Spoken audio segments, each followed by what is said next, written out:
هاليلويا ناكزابير قال كمزيلو هاليلويا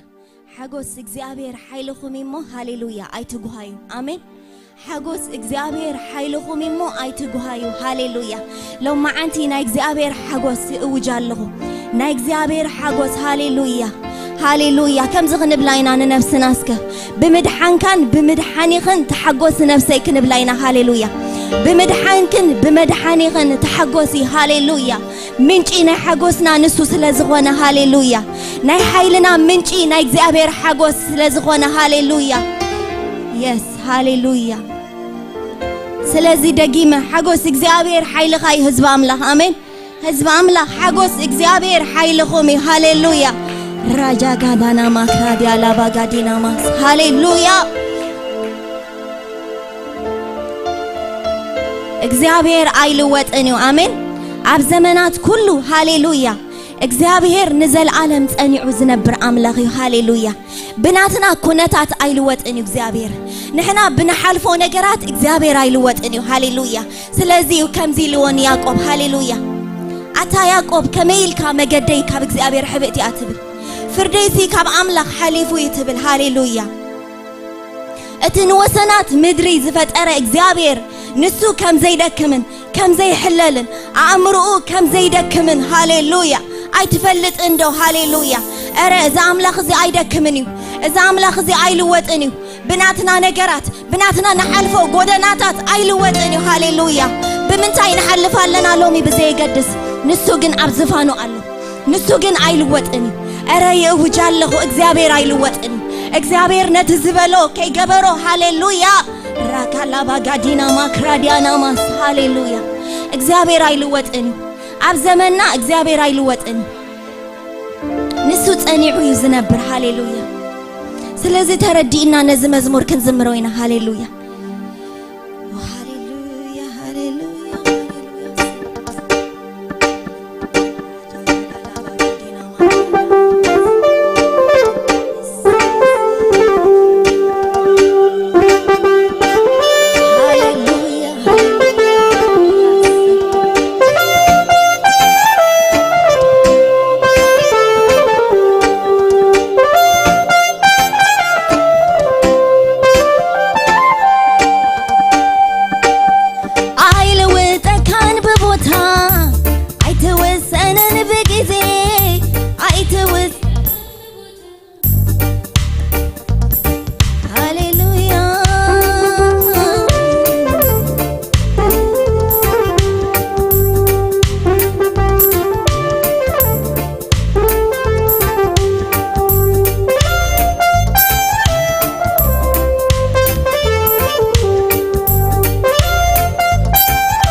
يخون لبي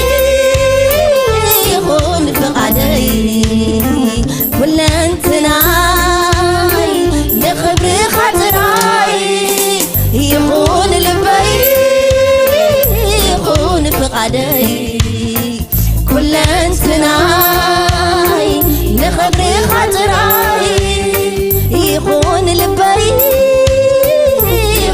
فقدي كل انتناي نخبر خاطراي هاليلويا يسوس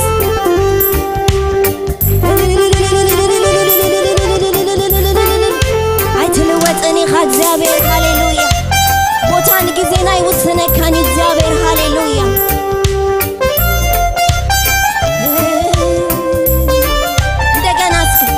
አይወስነካን በቦታ አይተለወጥን በጊዜ አይወስነካን በቦታ አይተለወጥ እንደገና አይወስነካን በቦታ አይተለወጥን በጊዜ አይወስነካን በቦታ አይተለወጥን በጊዜ ዝጸናናዓሉ ብሩገትካ ሎመውን አይተቀየርሽ ዝጸናናዓሉ ብሩገትካ ሎመውን አይተቀየርን ዝጸናናዓሉ ብሩገትካ ሎመውን አይተቀየርን ዝጸናናዓሉ ብሩገትካ ሎመውን አይተቀየርን ስለዚ ከምዚ ክንብሎ ኢና ስለ እሙንነትካ ከመልስ ወሬት ስለ እሙንነትካ እንታይ ከመልስ ወሬት ይሁን ልበይ ይሁን ፍቃደይ ኩለንትናይ ንኽብሪ ኻጥራይ ይሁን ልበይ ይሁን ፍቃደይ ኩለንትናይ ንኽብሪ ኻጥራይ ሃሌሉያ እስከ ንኽብሪ ኻጥራይ ሃሌሉያ ኢየሱስ ሃሌሉያ ንኽብሪ ኻጥራይ ምንባረይ ሃሌሉያ ፍቓደይ ዘመነይ ሃሌሉያ ኤራሃላባ ጋዲና ማክራዲያናማ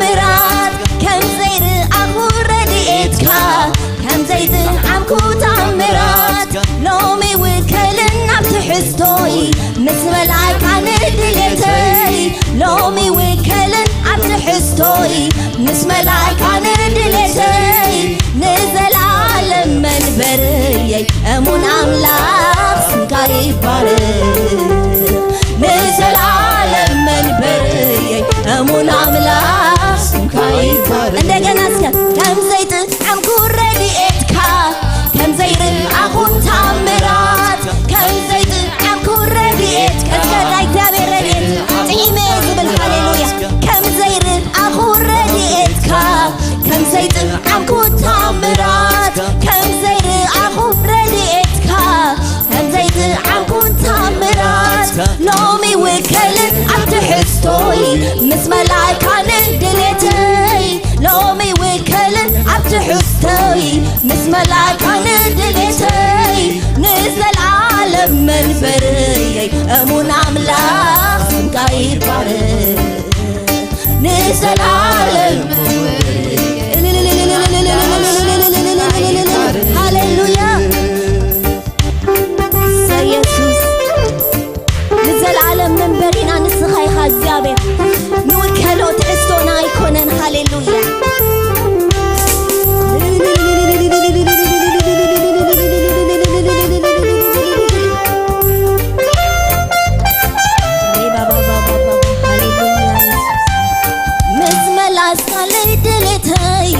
مسملس كاليت مسملاي كاليت دليتي مسملس كايوت صلوتي مسملاي كاليت دليتي مسملس كاليت صلوتي زماني عيهبكان مقدي عيكيدن مبزعاي فتنبر يملسنا خاصكين زماني عيهبكان مقدي عيكيدن مبزعاي فتنبر يملسنا خاصكين مسملاي كاليت دليتي مسملاس كاليت صلتي مسملا كلي بلتي مسملس كايو صلتي زباني عيه بكان مقدي عيكيدن متعاي تتصم بر أملسنا خسقين زباني عيه بكان مقدي عيكيدن متعاي تتصم بر أملسنا خسقين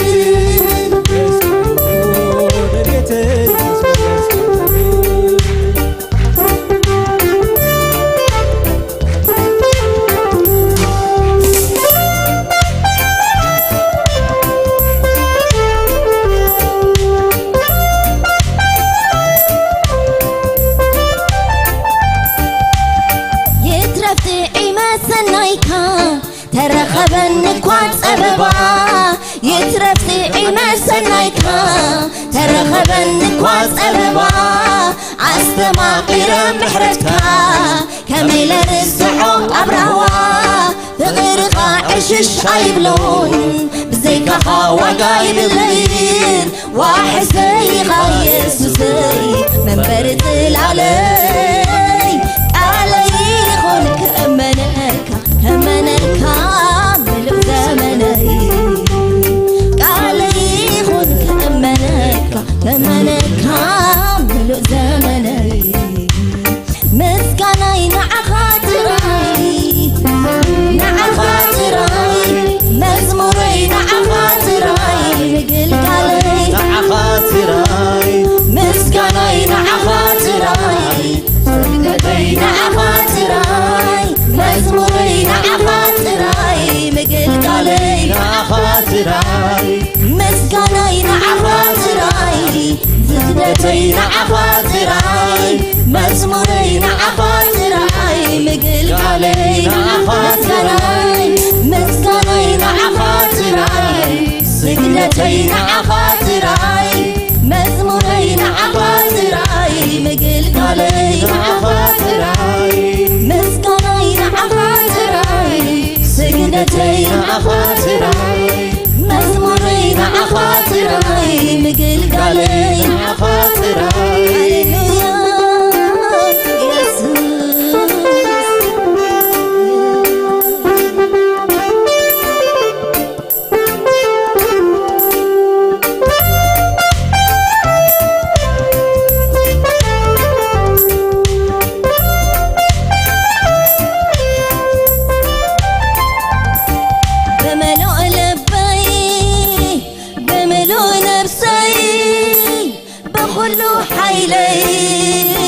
بخل انتنا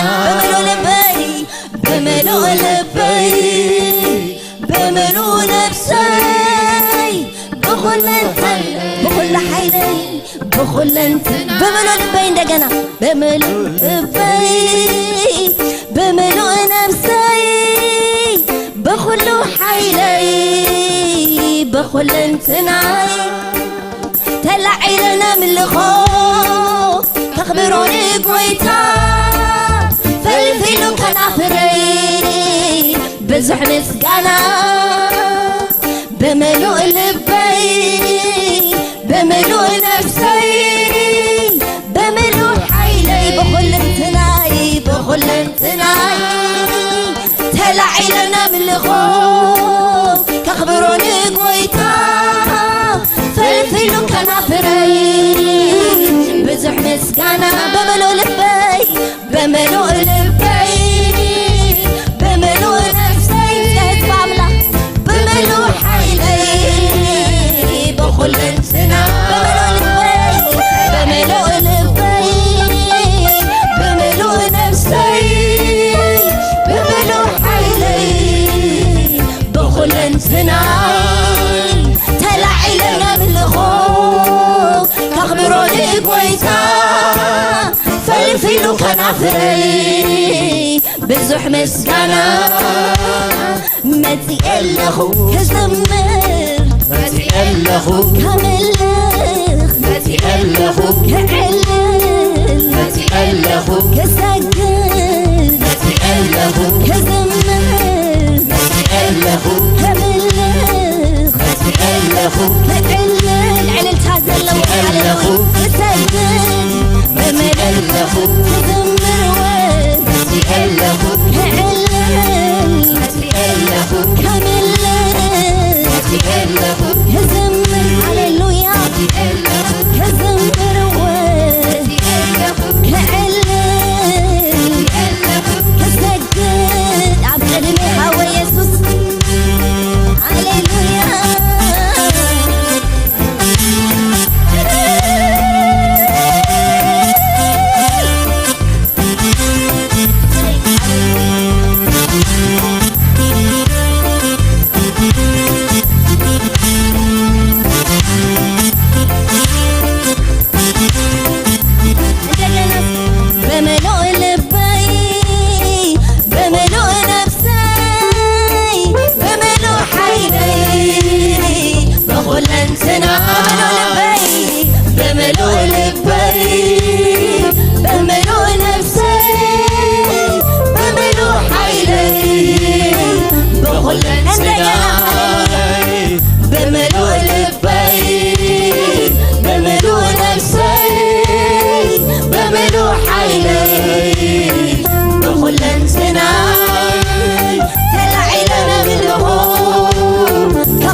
كعلل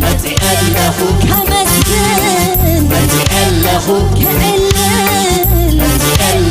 كسجن كزمر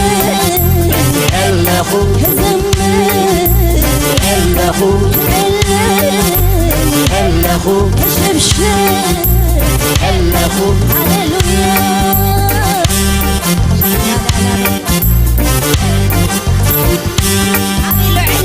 عبيلو مسجانانا هللويا اسمي هللويا هللويا هللويا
በሰማያት ቀጥሏል ክህነቱ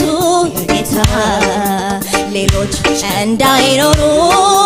ሞት ከልክላቸዋል ከነ አሮን ክህነት የኢየሱስ ይበልጣል በሞት ያልተሻረ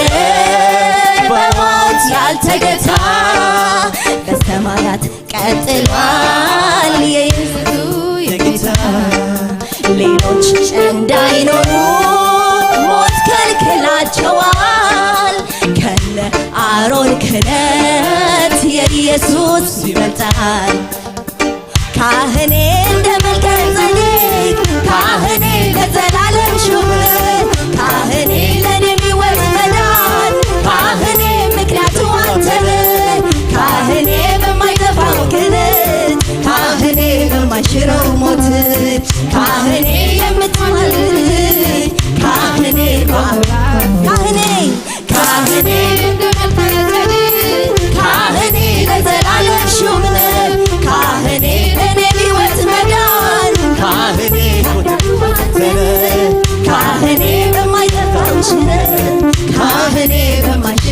ሞት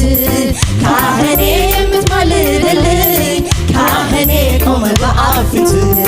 ምን እላለሁ ከምስጋና ሌላ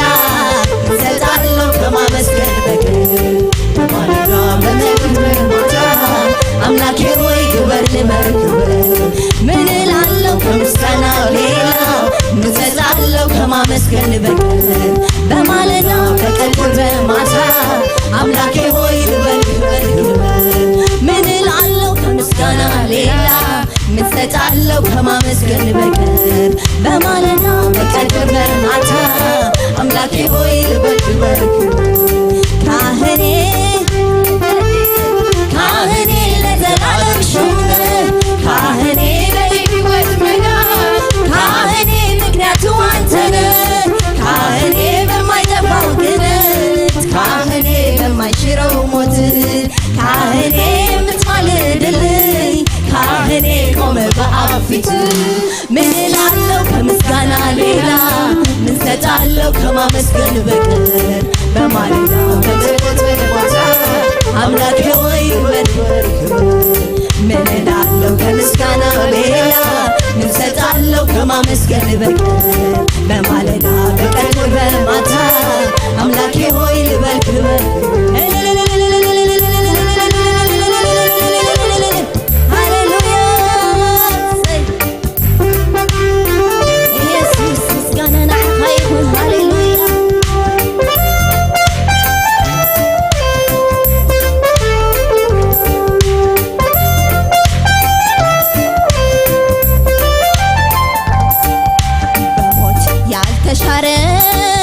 በሞት ያልተገታ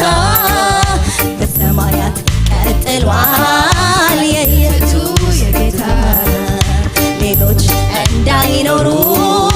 ሞት ከልክላቸዋል ከነ አሮን ክህነት የኢየሱስ ይበልጣል በሞት ያልተሻረ በሞት ያልተገታ በሰማያት ቀጥሏል ክህነቱ የጌታ ሌሎች እንዳይኖሩ ሞት ከልክላቸዋል ከነ አሮን ክህነት የኢየሱስ ሃሌሉያ ካህኔ እንደ መልከ ጼዴቅ ካህኔ ለዘላለም ሹም ካህኔ ለሕይወት መዳን ካህኔ ምክንያቱ አንተ ነህ ካህኔ በማይጠፋው ክህነት ካህኔ በማይሽረው ሞት ካህኔ የምትማልድልኝ ካህኔ በአብ ፊት ካህኔ እንደ መልከ ጼዴቅ ካህኔ ለዘላለም ሹም ካህኔ ለሕይወት መዳን ካህኔ አንተ ነህ ካህኔ በማይጠፋው ክህነት ካህኔ በማይሽረው ሞት ካህኔ የምትማልድልኝ ካህኔ ቆመ በአብ ፊት ምን እላለሁ ከምስጋና ሌላ ምን እሰጣለሁ ከማመስገን በቀር በማለዳ በቀን በማታ አምላኬ ሆይ ልበል ክበር ክበር ምን እላለሁ ከምስጋና ሌላ ምን እሰጣለሁ ከማመስገን በቀር በማለዳ በቀን በማታ አምላኬ ሆይ ምን እሰጣለሁ ከማመስገን በቀር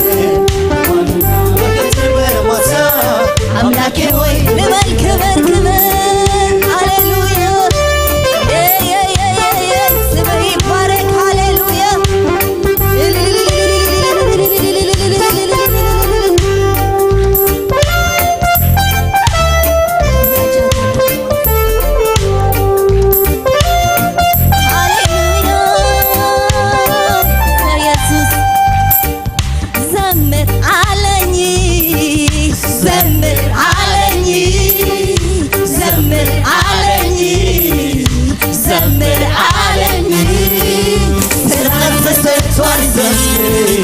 ቀንበር ተሰብሯል ዘምር ማንቀሳ በቃ ዘምር እኔ ካንተ ጋር ነኝ ዘምር ስራ ተሰርቷል ዘምር ቀንበር ተሰብሯል ዘምር ማንቀሳ በቃ ዘምር እኔ ካንተ ጋር ነኝ ዘምር ዘምር አለኝ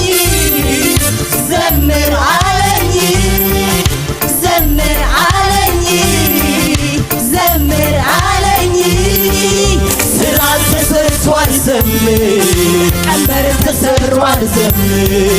ማልቀስ አበቃ ዘምር እኔ ካንተ ጋር ነኝ ዘምር ስራ ተሰርቷል ዘምር ቀንበር ተሰብሯል ዘምር መንፈስ አበቃ ዘምር እኔ ካንተ ጋር ነኝ ዘምር ሃሌሉያ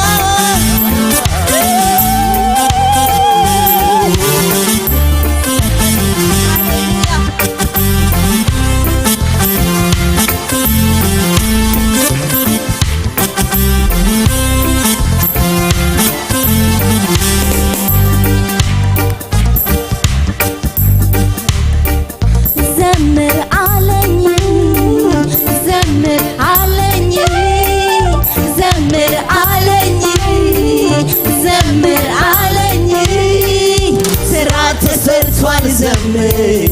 መንበር ተሰብሯል ዘምር ማልቀስ አበቃ ዘምር እኔ ካንተ ጋር ነኝ ዘምር ስራ ተሰርቷል ዘምር ቀንበር ተሰብሯል ዘምር ማልቀስ አበቃ ዘምር እኔ ካንተ ጋር ነኝ ዘምር ዘምር አለኝ ዘምር አለኝ ዘምር አለኝ ስራ ተሰርቷል ዘምር ቀንበር ተሰብሯል ዘምር ማልቀስ አበቃ ዘምር እኔ ካንተ ጋር ነኝ ዘምር ስራ ተሰርቷል ዘምር ቀንበር ተሰብሯል ዘምር ማልቀስ አበቃ ዘምር እኔ ካንተ ጋር ነኝ ዘምር ከኔ ጋራ አለቴ ነህ ጋሻዬ ነህ ሞገሴ ነው እሱ ያለ ለምን ምስጋና ማትኮረው ከኔ ጋራ የማምለጫ አለቴ ነህ ጋሻዬ ነው ስለዚህ ዘምር አለኝ ዘምር አለኝ ዘምር አለኝ ዘምር አለኝ ስራ ተሰርቷል ዘምር ቀንበር ተሰብሯል ዘምር ማልቀስ አበቃ ዘምር እኔ ካንተ ጋር ነኝ ዘምር ስራ ተሰርቷል ዘምር ማልቀስ አበቃ ዘምር ማልቀስ አበቃ ዘምር እኔ ካንተ ጋር ነኝ ዘምር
ብዙሕ ምስጋና በምሉእ ነፍሰይ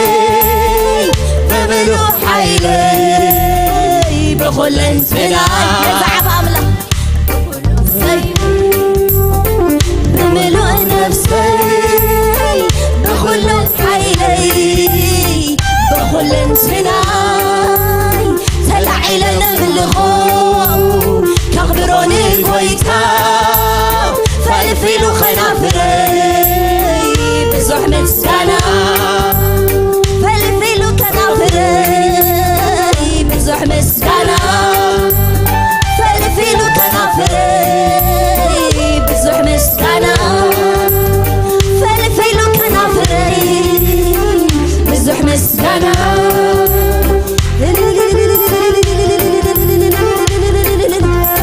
ሃሌሉያ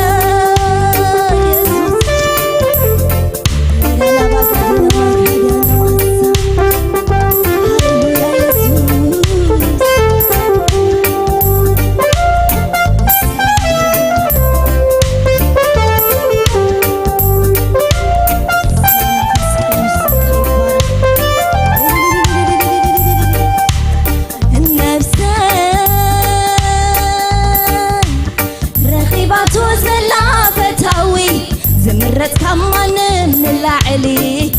زي لوطو كونتات كيدانو زي تقلم من الزمنات نفسي رخيبة توزلا فتاوي زمرت كمان من العلي زي لوطو كونتات كيدانو زي تقلم من الزمنات نزمن عندنا نفسي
رخيبة توزلا فتاوي زمرت كمان من العلي زي لوطو كونتات كيدانو زي تقلم من الزمنات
يخون لبي يخون فقدي كل انتناي لخبر خاطراي يخون لبي يخون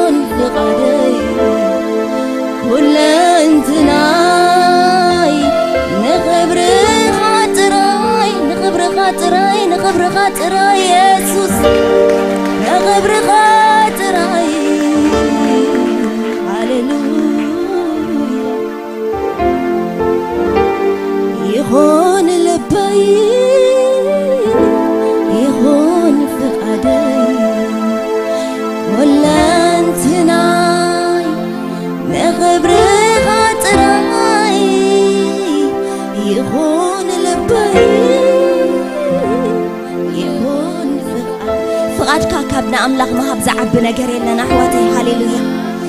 لومي فقادين كان بلو هاليلويا يخون لبي يخون فقادين كل انتناي لغبر خاطراي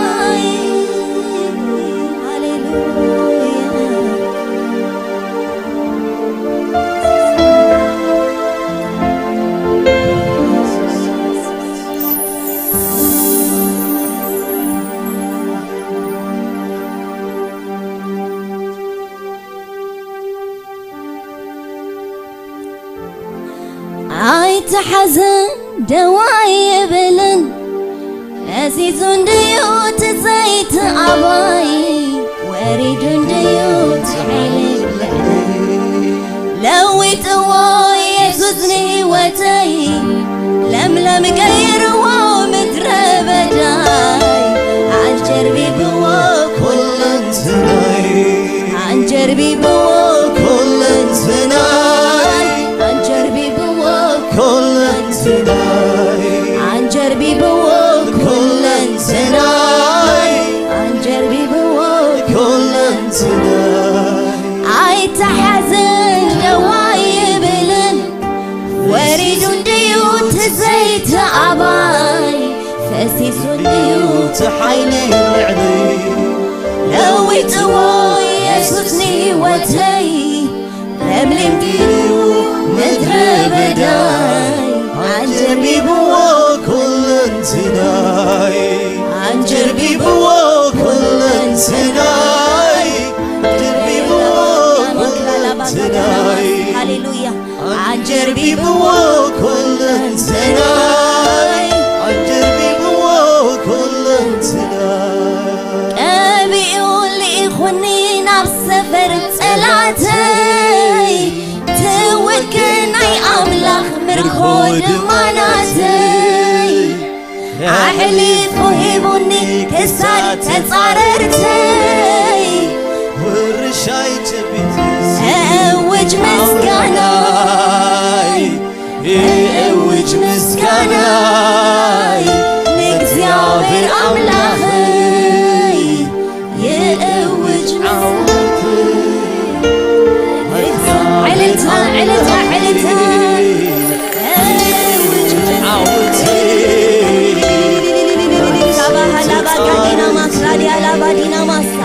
هاليلويا أبيو لي خوني نفس سفر طلعتي توكناي أملاخ مركود مناتي أحلف وهبوني كسادت أتصاررتي ورشاي جبتس يأوج عوتي يأوج عوتي نتيابر أملاخي يأوج مسكناي نتي سواق قلبي عيت حزن دواي بلن وريد ديوت زيتي أبيت أبيت أبيت هاليلويا لويت هو يسوسي وتاي لما غير ومدر بداي عن قلبي بوا كل انتناي عن قلبي بوا كل انتناي عن قلبي بوا كل انتناي عن قلبي بوا كل انتناي عن قلبي بوا كل انتناي عن قلبي بوا كل انتناي عن قلبي بوا كل انتناي عيت حزن دواي بلن فسيس ديوت زيت أباي وريد ديوت حيلي ولعن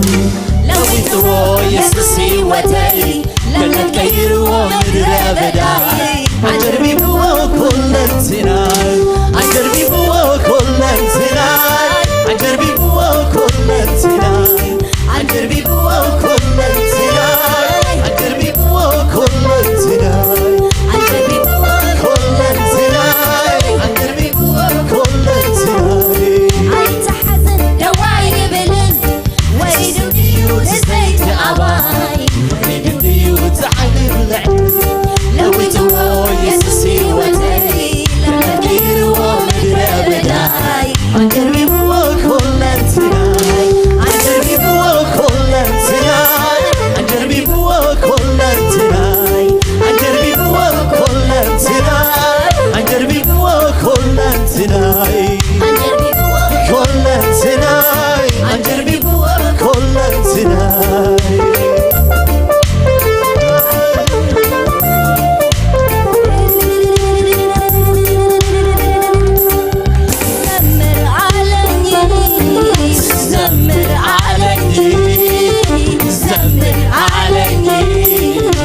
زمر علني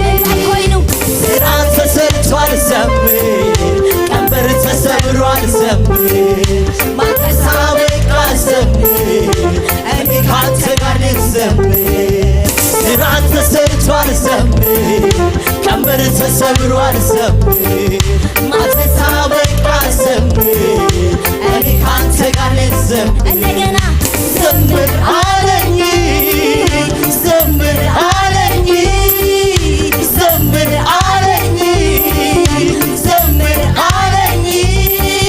سرعة تسرت على الزمر كمبر تسبر على الزمر ما تسابق على الزمر أني كانت غني الزمر سرعة تسرت على الزمر كمبر تسبر على الزمر أني تسابق على الزمر أني كانت غني الزمر كتابنا كني قارا شباب نجا عادتنا عشينا أمور كسينا كسويا اللي لمن لسكا كتابنا كني قارا شباب نجا عادتنا عشينا أمور كسينا كسويا اللي لمن لسكا كتابنا كني قارا شباب نجا عادتنا عشينا أمور كسينا كسويا اللي لمن لسكا كتابنا كني قارا شباب نجا عادتنا عشينا أمور كسينا زمر علني زمر علني زمر علني زمر علني سرعة سرت على الزمر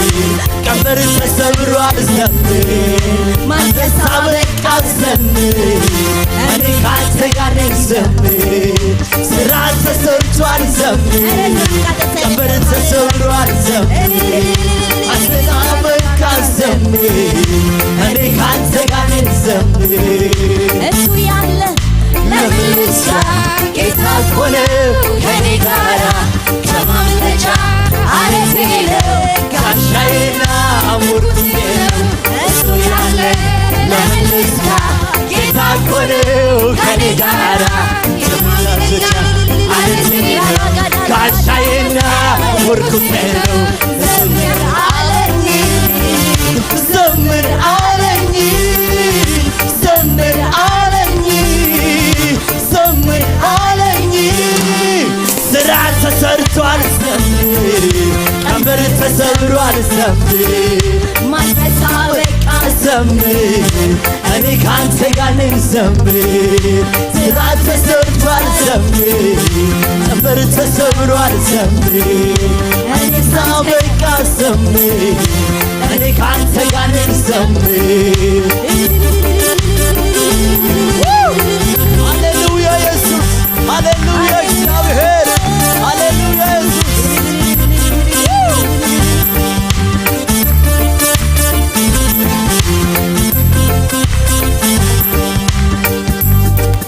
عيت حزن دواي بلن بيوت زيت عباي بيوت عيني ملحن لو تور يسوسي والهي لما غير ومدر بداي عجربي وكلنتناي عجربي وكلنتناي عجربي وكلنتناي عجربي وكلنتناي عجربي وكلنتناي دواي بلن ورد بيوت زيت عباي ورد بيوت حيل العباي لو تور يسوسي والهي لما غير ومدر بداي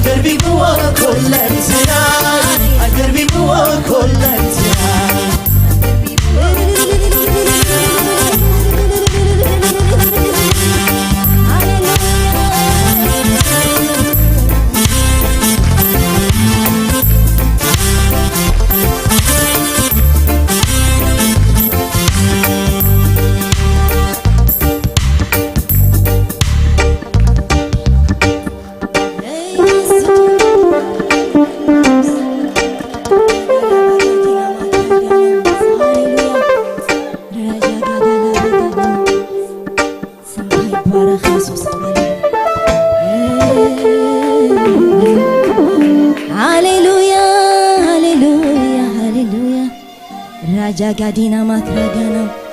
ሃሌሉያ ትማልለው ምን ዘላለም ንሱ ጎይታዩ ሃሌሉያ ንሱ እንትማልለው ምን ዘላለም ህያዊ ሃሌሉያ ኢየሱስ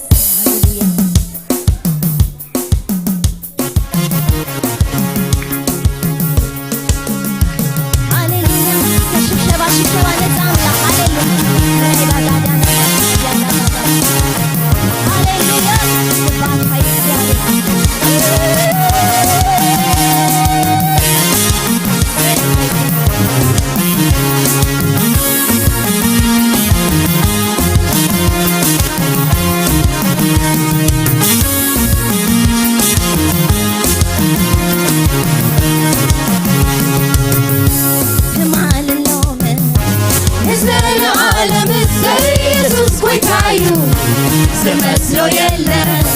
ዝመስሎ የለን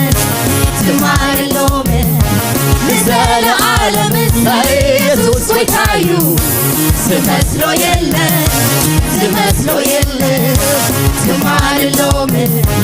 ንዘለዓለም ኢየሱስ ጎይታዩ ዝመስሎ የለን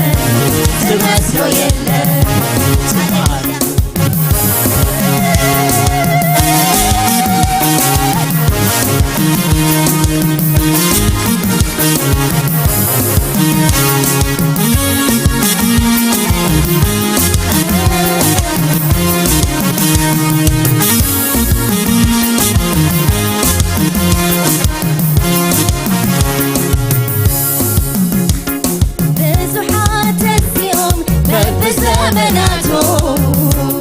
ዘመን ከይለወጡ ዘመን ለዊጣቱ ንስኻ ግን ኢየሱስ ኣለኻ ብዝፋንካ ዘመናትን ግዜ ዘይልውጠካ ንስኻ ግን ኢየሱስ ኣለኻ ብዝፋንካ ዘመናትን ግዜ ዘይልውጠካ ብዙሓት እዚኦም በብዘመናቶም ዘመን ከይለወጡ ዘመን ለውጣቱ ንስኻ ግን ኢየሱስ ኣለኻ ብዝፋንካ ዘመናትን ግዜ ዘይልውጠካ ንስኻ ግን ኢየሱስ ኣለኻ ብዝፋንካ ዘመናትን ግዜ ዘይልውጠካ ትማልሎም ንዘለዓለም ኢየሱስ ጎይታዩ ዝመስሎ የለን ትማልሎም ንዘለዓለም ኢየሱስ ጎይታዩ ዝመስሎ የለን ትማልሎም ንዘለዓለም ኢየሱስ ጎይታዩ ዝመስሎ የለን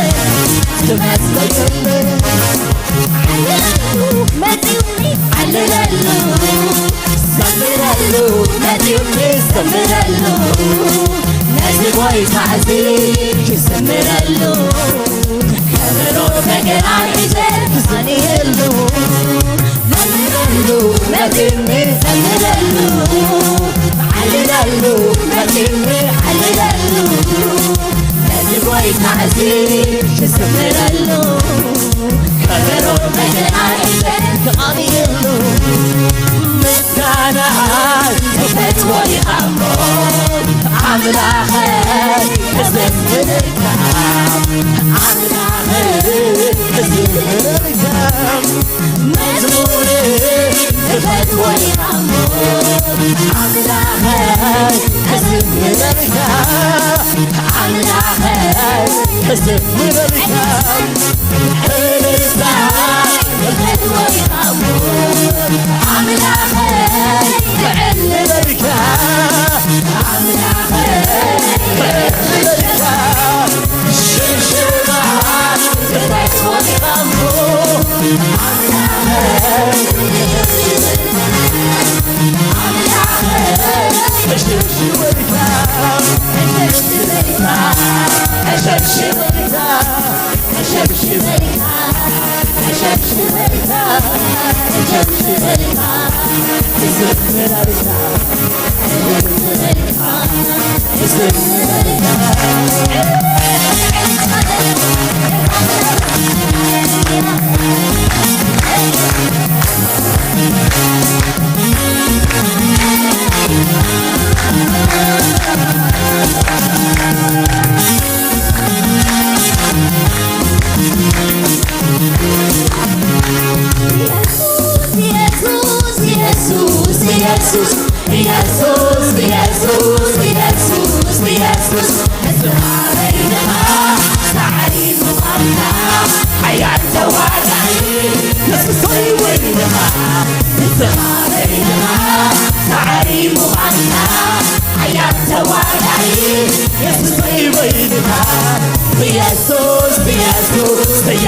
تفتوي خمو عامل آخر علمنا لك عامل آخر علمنا لك مزبوري تفتوي خمو عامل آخر اسمنا لك عامل آخر اسمنا لك إلى الرفاق تفتوي خمو عامل آخر علمنا لك عامل آخر علمنا لك الشرشرة تفتوي خمو عامل آخر أشمش لك عامل آخر أشمش لك اسمنا لك اسمنا لك اسمنا لك اسمنا لك اسمنا لك اسمنا لك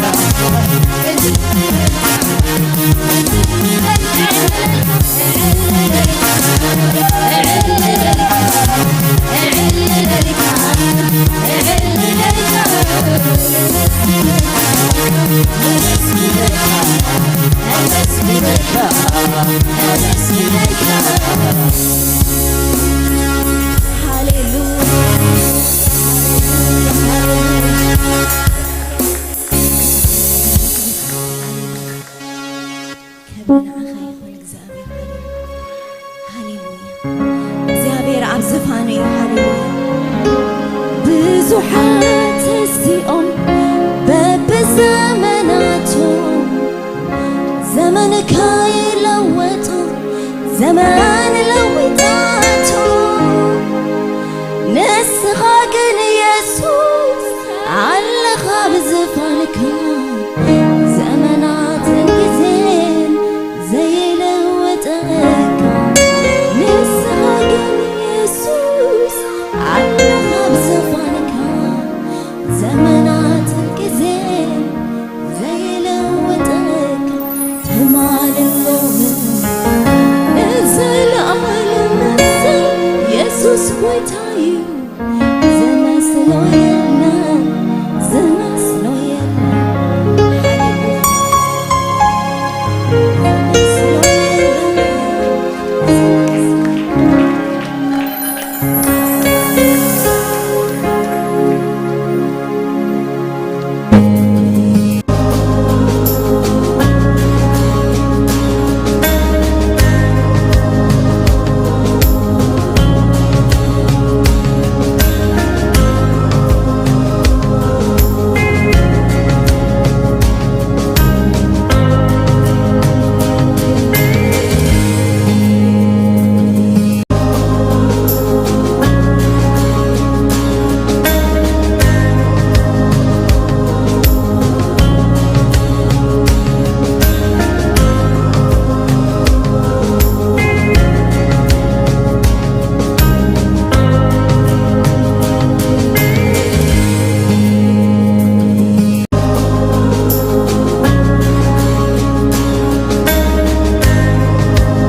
أملاخ زتمسكنا يخون سكين دقنا እግዚአብሔር حلفنا خنا معقوبو مينا سليوم كان أملاخ كنا مسجنينا سكي ويزر للتعب بزي ياللخمو سلزم دقنا እግዚአብሔር كتصليا حليفا خطبو ميا እግዚአብሔር مسجن كلها ناسكي تبلبنا زلو قنعات ندقنا بزا ساعه زيا ندخلو زرئي نتز سمع نتخنفقادو زخونه لمانو زملش أملاخ اسكي نقرب ندقنا اسكن እግዚአብሔር نمعقب محواتي እግዚአብሔር يمسجن أملاخ أموني هاليلويا بعلاماي نزون قلع زيهم هيبونا بعلاماي مخالومي أبقدمينا زلو زمنهم كله بيت أملاخ كتكلو زمنهم كله مقصوم مقتوم بفرحات እግዚአብሔር كخون እግዚአብሔር زتمسجنا يخون اسكي እግዚአብሔር حلفنا نحبهم نصلي لكم ينازلنا صلي زم دقي يعني انتم تشفنوا مو هو انتم تشفينكم هاليلويا هاليلويا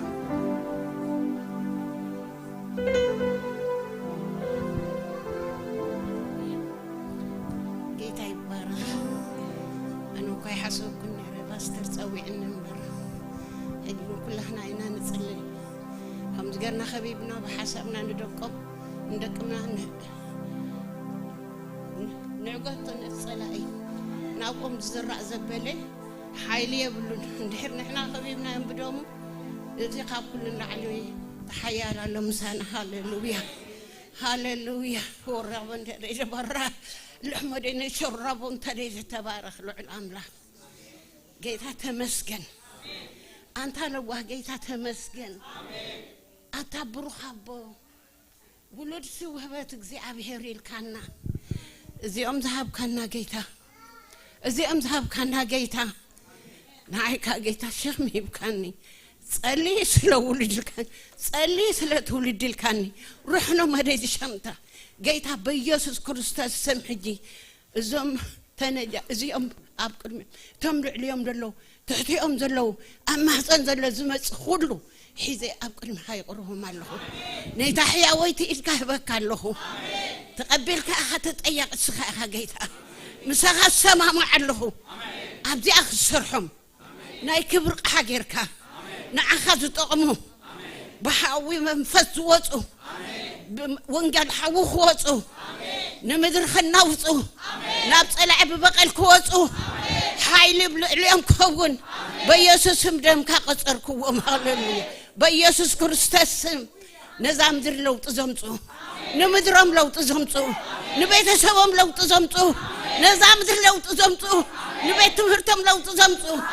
بيسوس هاللويا إذا حجز مهار وإذا حجز سمعوا جيتها قبل بنك ندد أب أفهم دم زوج كل بقبعات كون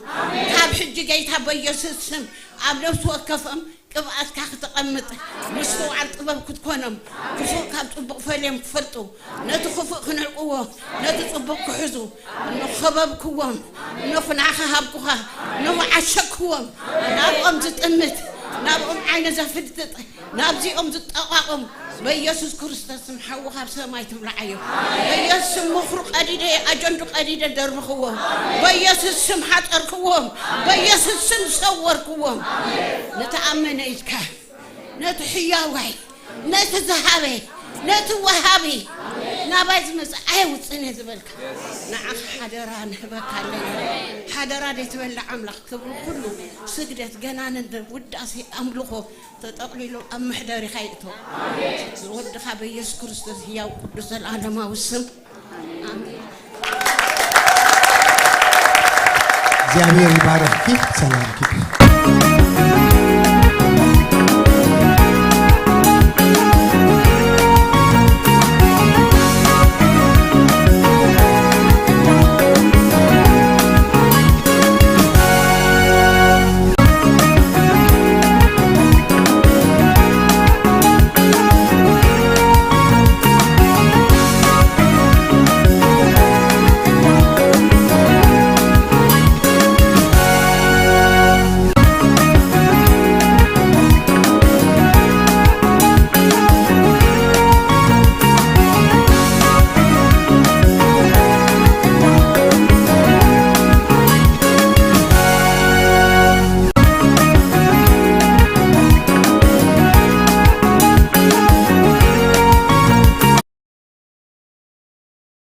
እግዚአብሔር አምላክና ንባረከካ አሎና አንተ ዘለኻን ዝነበርካን እትመጽን ኦሙን አምላክ ንዘልዓለም አብዝፋንካ ጸኒዕካ ዘለኻ ከም ቃልካ ጎይታ ንባረከካ አሎና አምላክና እግዚአብሔር በሐቂ ጫና ጸቢቁ ለማዓልቲ በምሕረትካ ብለውሃትካ እግዚአብሔር ነው ህዝብኻ ተአኻኸፈት ይኸያኸ ሞ ተመስገን ነገርናን መሰልናን ዝወዳእኻ ጎይታ ንባረከካ አሎና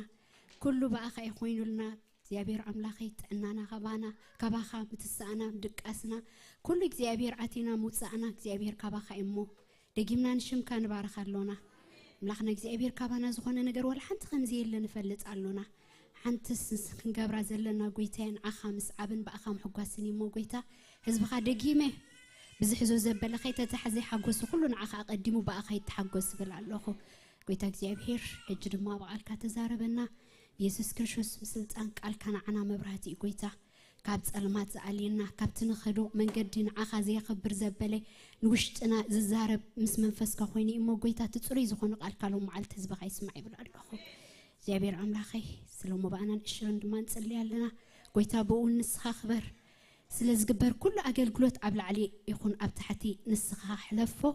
بيسوع كريستوس سلطان سلتزدالو قدوس قربان دما ويتاين عخن مذكرت ام እግዚአብሔር ንዓኸን ሓሰብና እግዚአብሔር አምላኸይ ክንቀበሎ ወትረዳና ጽሊ بيسوع ስም ኩሉ ትገብሩ ኢኸሞ ተባረኽ አሜን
نسخانعاي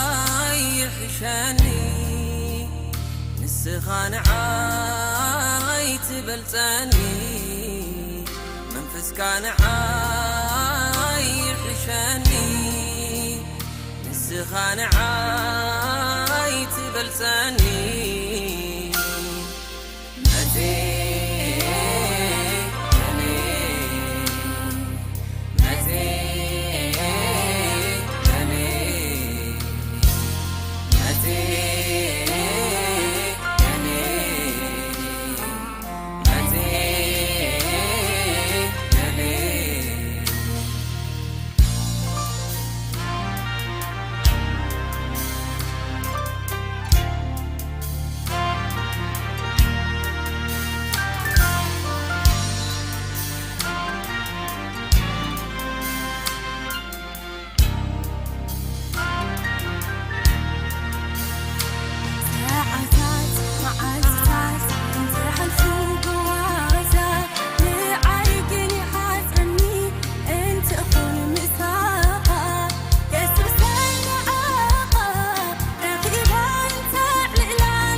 كلاتنا نبيت أملاخ مقعب سلام مزانا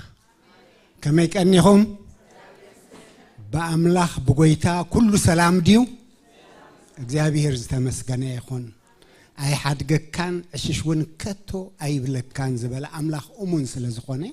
لومي أبز مهلاونا قسنة እግዚአብሔር نفس وكفنا سلزي تفلينا ترأي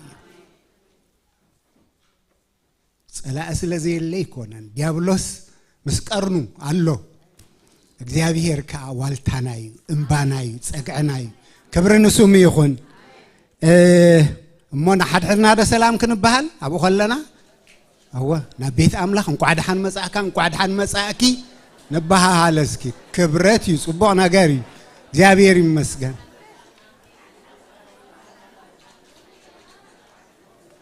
እነሆ አሕዋት በሓደ ሓቢሮም ክነብሩስ كندي سناي كندي طعم و እግዚአብሔር ይመስገን هدو عرف سلام زلو دمص املاح تسمعلو ناملاح تملخلو اوه تا كلابواز دلي طراي بحنسا كوينا نزبروخ املاح وريتا خنملس كنملخو بحبار كوينا خنملخومو اتنسو ابتي لبا حدنت زلو زاززو برختن هيوتن كاتماقلت خنكون تأكلنا نمسع حنت معالتي نتشو عت معالت بسلام زنبرنا زعورنا أملاخ كل التسعات بزيئة مسواء تغير كان عوم ملاخ كبير نجارا يكونن بوينا ننبر بوينا نوساوس بوينا زلنا سلازم زمسينا نجزير كنملخو فقد أملاخيو سلاز قسنا نبيت أملاخ نمسع بويتا يسوع يبارككم لمي بقال زقلقلنا حونا أبراهاميو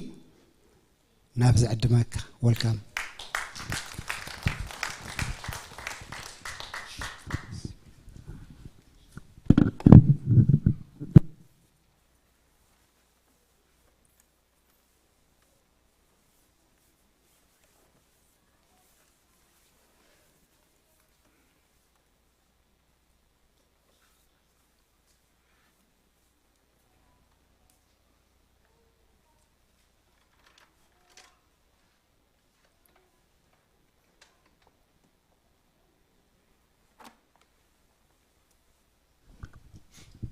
راي እግዚአብሔር ዝተመስገነ ይኹን أحواتنا እግዚአብሔር ይባርክኩም መዘምራን አሸር ከመሆን ናይ ጸሎት ክፍሊ ክብርን ኢየሱስ ክርስቶስ ይኹን ስብከተይ እኳ ተወዲ በዛ ሕጅ ዘለኽዋስ ስቕ ክብል ፈተኸው ነይረ መመረጽኩ ማለት ስቕ ኢለ ከምታ كم لخا خمس جنات صنع كوس بقى قص الدس مبلني قلنا يلو ما عندي سبكتنا بايس لزخانات قد النتينة تستدالي اللوز مزاخو خزارب مالتي أبيهر استمس جنا يخون بخال تدالي نيره أملاخ جن لو يتوتي حسابي مالتي تياب لبي نلبي زمل علي أبز مساخم ككافلوز قمرصوس እግዚአብሔር ቀይሮ ማለት ኣብ ሓጺር ግዜ እቲ ልበይ ዝመልኣለይ ነገር ድማ ከዳሉ መሪጸ ማለት እግዚአብሔር ዝተመስገነ ይኹን ግን በሐቂ ካብ እግዚአብሔር ከም ዝነበረት ሐሳብ አረጋጊጽለይ ማለት አምላክ ዝተመስገነ ይኹን እንታይ ይስማዓኩም ኣሎ እጂ አውሽጥኹም ሲ ካብ ዝኽን ገብሮ ጸናሕናስ እንታይ ፊል ይገብረኩም ኣሎ نا እግዚአብሔር ህልውና አይስማዓኩም ናሉ በሐቂ ና እግዚአብሔር ህልውና አይስማዓና አሉ ማለት እግዚአብሔር ዝተመስገነ ይኹን ሐፍትና በጣም እግዚአብሔር ይባርክኪ መጽየውን ሰላም ክብለክ ደል ማለት አፕሪሺየት ገብረክ ደል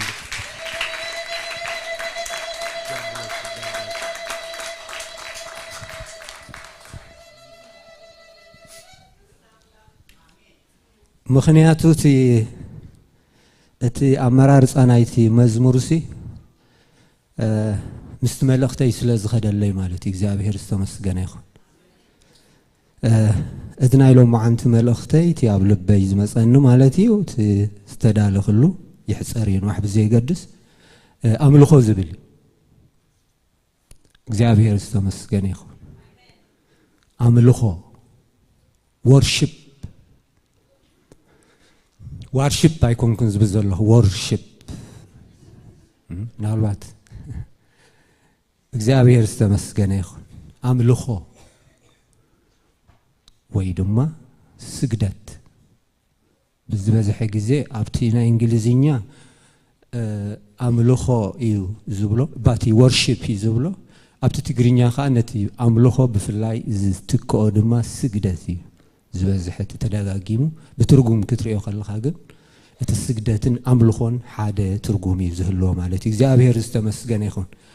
ስለዚ ናይሎም ማዓንቲ አርእስትና እንታይ አምልኾ እዩ እንታይ ዲና ክንገብር ጸኒሕና ክነምልኽ ኮይና ጸኒሕና ስለዚ ብኡ ክንቅጽል ዶ ኣይመረጽኩምን ካብ ኣነ ብዚኣ መጽእ ክዛረብሲ በታ ጸናሕና ያብኣ ክንቅጽል ንስተወነ ግዜ ኣይመረጽኩምን ተዘይ ተጋገ ነዞ መዘምራን መረጽኩም ኮይኑ ይስማዓኒ ማለት አምላክ ዝተመስገነ ይኹን ግን ካብቲ መንፈስ ተኸይውጻኩም ግን ዳ ፈራሕኩ ነቲ ዳልኽዎ ነገር ብዙሕ ትንተና ኣይክህበሉን እየ ምክንያቱ ምስ ግዜና አንጻርውን ቅዱስ ቁርባን ከዓ ስለዘለና ስለዚ ከምብቦ እየ ጥራሕ እግዚአብሔር ዝተመስገነ ይኹን ስለዚ አምልኾ ወይ ድማ ስግደት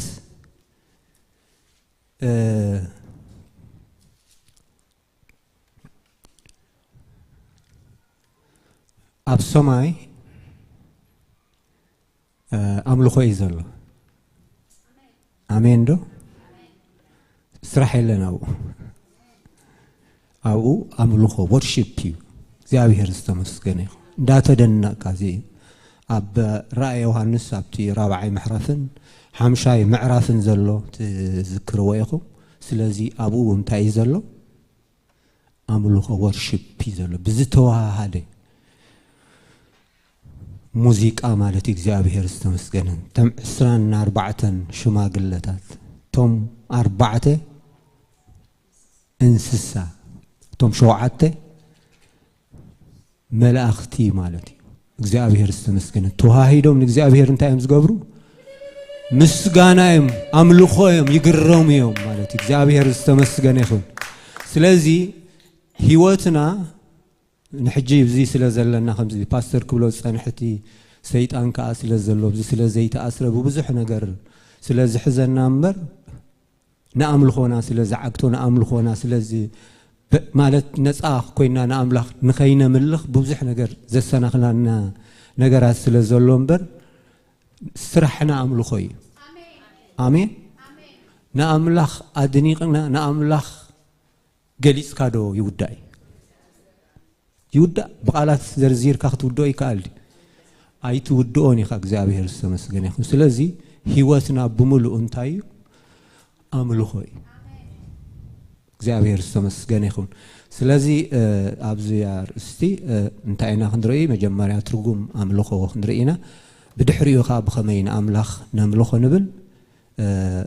أتي بسال سايدر جادما سلمن تاينا أملاخ نملو خو زبل ثلاثة زنار استاذياتن تنكف أبينا كن حل فينا بعبيوتي أملخو زبل سفيح تمرت سلازخونة بتخطط عليكم ما كت مهاروز كال نجاري قلنا له مجن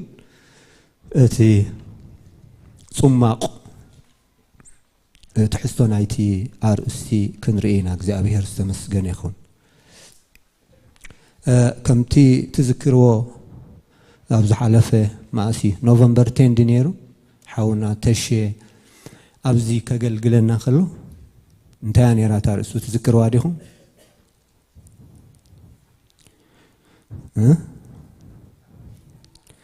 بزعبة عبيتك زيابير مش زيابير انتايو سبك انتاي بمنصر زيابير مسك زيابير أودا دير كامالتي زيابير تاي عبي وسلازت ناشو عزنا برات مهرتي سب مسك زيابير تنس آسي روسي سب انتاي كم زخونة نيش تاي كم زخونة كم سعري إلو مش حكي حسخا إلو مالتي زيابير سمسكن يخون إزخبل كله من الوقت نسبين إسو يقالوا له يكون نزلوا تحساب مالتي تي ملأختو عب إساس 4 دينيرو قنتي أتي ملأختو قننتاي إخزيابير كساب كني عبي خم زخونة سب كانوا يشتي كم زخونة مالتي أملاخ استمسكن يخون سلازي إخزيابير عبيو إخزيابير فتاري سبكة تفتاري بمن بإخزيابير بتفتاري مالتي إخزيابير دكواني زدكنكو نخبري زدكنكو نابلا سلزارب إخزيابير نسب انتاي جيرو دوكينو سب كنتاي كوينو مالتي تدوكينو مالتي إخزيابير استمسكن يخون سلازي نزختنا نصرو خلا خاسي أمونغو إخزيابير أمونغو سبن زلو ناي عبيت فللي مالت كساب كندي عبي مخانو جن سب أبكد إخزيابير انتايو كبوري إخزيابير استمسكن يخون سلازي تي أملخوت إخزيابير إنا كنري مبجسي كخوننا كاب قال أملاخ كاب وانجل يوحنس رابع معرف كاب 19 تخساب 24 تنزلو كنرينا كنا نببينا إخزيابير استمسكن يخون وانجل يوحنس رابع معرف كاب 19 تخساب 23 مالتي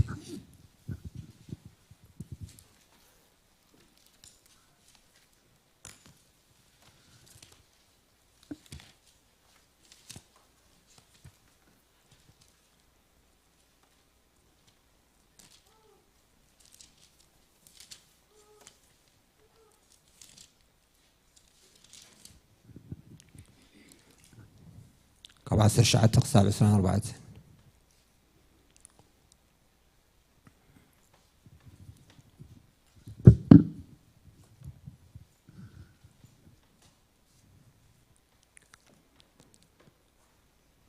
إتا تاريخ تذكروا يا خماب وانجيل يوحنس رابع معرف زلو أمونغو يسوع كريستوسن أمونغو تا سامراوي تسبيتن يتزررب سلازي ناتو مقصلتاينا حجي مالتنا تمعرف مولو خنا نبوبا غزي سلازي طفالنا ناتو مقصلتانا يتزرربو مينا حج بزي ننبوبا زلنا مالتي إتا سبيتي بلتو تا سامراوي تسبيتي مالتي إتا سبيتي بلتو قويتاي نسخة نبي مخانكار اللخو أبوتاتنا أبزخرن زي سجدو نسخاتكم جنا إتا خسجدوا لازقبا سفرة أبي يروسالم إيا إخوم اتبلو يسوس بلا التسويتي أبزخرن زي وي أبي يروسالم نبو زي تسجدوا لازقزي ختمسيا كتمس كم تمس إيمانني نسخاتكم زي تفلتوا وياكم تسجدوا نحنا جنا مدحن كاب أيهود إيمو ننفلتوا إنا نسجد أملاخ منفسيو እቶም ዝሰግድሉ ድማ ብመንፈስን ብሓቅን ክሰግድሉ ይግብኦም ኣቦ ከምዚ ዝበሉ ሰገድቲ እዩ ዝደሊ እሞ እቶም ናይ ሓቂ ሰገድቲ ነቦ ብመንፈስን ብሓቅን ዝሰግዱላ ሰዓት ክትመጽእ እያ ንሳ ኸኣ ሕጂ እያ እስከ ንጸሊ ምስለ ቃሉ እግዚአብሔር ከዓ ክገልጸልና ሃሌሉያ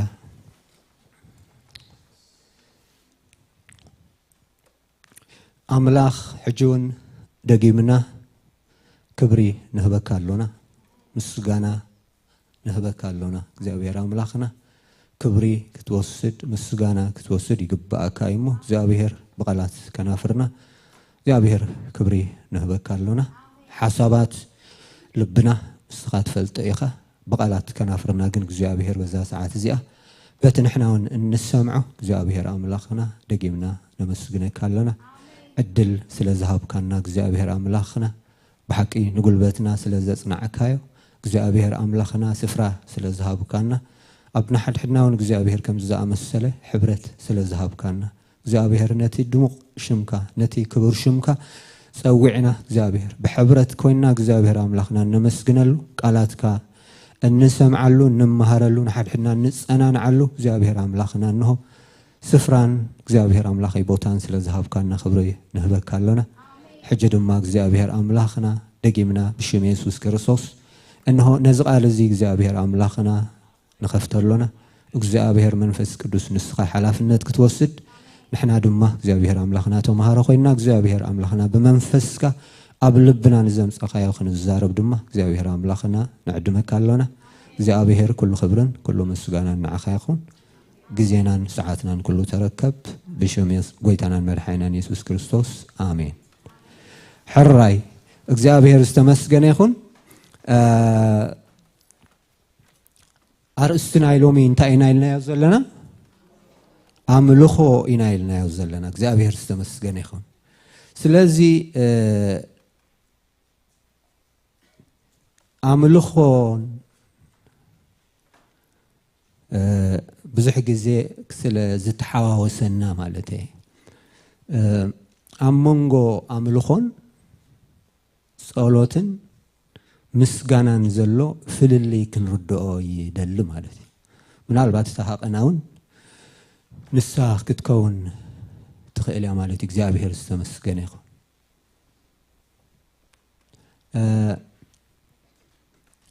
ኣምላኸይ ኣድሕነኒ እዚኣ እንታይ እያ ኣምላኸይ ኣድሕነኒ እዚኣ እንታይ እያ ጸሎት እያ ኣምላኽ ዝተመስገነ ይኹን ኣምላኸይ ስለ ዘድሓንካኒ የመስግነካ ኣለኹ ኸ እዚኣ እንታይ እያ ምስጋና እያ እግዚአብሔር ዝተመስገነ ይኹን ንኣምላኽ ብመንነቱ በቲ ኔቸሩ ማለት እዩ በቲ ካራክተሩ ባህርያቱ ማለት እዩ እግዚአብሔር ዓብይ ክንብል ከለና ሕጂ እዚ ካራክተር ኣይኮነን ባህሪ ይኮነን እንታይ እዩ ተፈጥሮ እዩ ኔቸር እዩ ማለት እዩ መንነቱ እዩ ማለት እዩ እግዚአብሔር ዝተመስገነ ይኹን ስለዚ እግዚአብሔር ዓብይ ክንብል ከለና ተፈጥሮ እዩ ከምዚ ኣነ እኳ ነዊሕ ኣይኮንኩን በር ንኣብነት ኣነ ነዊሕ ተዝኾን ብቁመተይሲ ኣብርሃም ነዊሕ እዩ ክትብል ከለኻ ካራክተር ድዩ ባህሪ እዩ ኣይኮነን እንታይ እዩ ተፈጥሮ እዩ በቃ ናቹራሊ ኣብርሃም ነዊሕ ዝበፅሕ ማለት እዩ ወይ ከዓ ሓፂር እዩ ከዓ ትብል ከምዛ ዘለዎ ማለት እዩ እግዚአብሔር ዝተመስገነ ይኹን ስለዚ እግዚአብሔር ዓብይ እዩ ክንብል ከለና እንታይ እዩ ባህሪ ባቲ ኔቸር እዩ ማለት እዩ መንነቱ እዩ እግዚአብሔር ዝተመስገነ ይኹን እግዚአብሔር ከዓ እንታይ ኣሎ ካራክተር ካሉ እዚ ኣብ መጽሓፍ ቅዱስ ተጻሒፉ ዘሎ ባህሪ እግዚአብሔር ክንወርሶ ዘለና ባህሪ ወይ ድማ ትጎድሊ ዝበሃል ባህሪ ካብ መን ዝመፀ ካብ መን ዝተቀድሐ ካብ እግዚአብሔር ናይ እግዚአብሔር ባህሪ እዩ ዝነግረና ማለት እዩ እግዚአብሔር ዝተመስገነ ይኹን እግዚአብሔር ንእስራኤላውያን ሕጊ ክህቦም ከሎ እቲ ሕጊ ካብ መን ተቀዲሑ ካብ ባህሪ እዩ ቀዲሕዎ ማለት እዩ እግዚአብሔር ዝተመስገነ ይኹን ስለዚ ንኣምላኽ በቲ መንነቱ በቲ ተፈጥሩ بتي بحرياتو እግዚአብሔር እንታይ دحر كن مصوينا ግን نتا أملخو تبل ترجم متان كردأكم ግን نتي كاركتر زبل انتاي كم زهنا قرب قالخ تقس مالتي እግዚአብሔር እንታይ فقرينا من فقاري እግዚአብሔር ስለዚህ ፍቅርና ምንታይ መግለጺ ናይ ባህሪያት መግለጺ ናይ ስለዚህ እግዚአብሔር ፍቅር እዩ ንብል ማለት እግዚአብሔር ለዋህ እዩ ንብል ብዙሕ ነገራት አሉቲ ጎድሊ ዝኾነ ነገርቲ ጽቡቕ ነገር አምላኽ ካብ ደቅ ሰብ ዝጠልቦ ነገራት ንሱ ናይ እግዚአብሔር ባህሪ ማለት ስለዚህ ነዚ ባህሪ ዚ ዘሎ አምላኽ ወይ ድማ ነዚ ዓቢ ዝኾነ አምላኽ ከምቲ በቀዳማይ ንመሃሮ ዝነበርና እግዚአብሔር ኣብ ኢሳያስ 40 ዘሎ ክጠቕሶ ከሎ እግዚአብሔር ክሳብ ክንደይ ዓቢ ምዃኑ ክዛረብ ከሎ ነዚ ዓቢ ዝኾነ እግዚአብሔር ነዚ ብካራክተሩ ብባህሪኡ ድማ እንፈልጦ አምላኽ እንህቦ መግለጺ ንሱ እንታይ ይባሃል አምልኾ ይባሃል ወርሺፕ ምሳኻ ከይተሓሓዝካዮ ማለት ሓፍትናኹም እንዳበለትያት ኩለንተን ኣብታ መጀመርያ ብፍላይ ዝምራ ዝነበረት መዝሙር ወርሺፕ ማለት ካባኻ ወፂኻሲ ንኣምላኽ ርኢኻ ንኣምላኽ ፈሊጥካዮስ ንእግዚአብሔር ክተድንቆ ከለኻ ብኻልእ ኣዘራርባ ወርሺፕ ማለት ንእግዚአብሔር እንታይ ምግባር ምድናቕ አሜን ኣሞንጎና መቸም ንእግዚአብሔር ዘየደንቕ ሰብ እንድሕር ኣሎ እንድሕር ኮይኑ ንእግዚአብሔር ኣይፈለጦን ንእግዚአብሔር ዝፈልጥ ሰብ ካብ ኣምልኾ ኣይወፅእን ንኻልእ ግዜ ይብሉ አሜን ዶ بتخكل نجزيابير نمننت نجزيابير نباهري جزيابير زفلتن زتردن سب كابام لخوا يوصلني جزيابير سمسكني هيوتو بملؤ بعمل خز تحزي مس كنتاتو بفصو ما يتحزوني عدل يبلكان جيزي يبلكان ينقسكا مالتي على حدا جزيتي هيوتنا بستفل عليه نكر كنت حز كله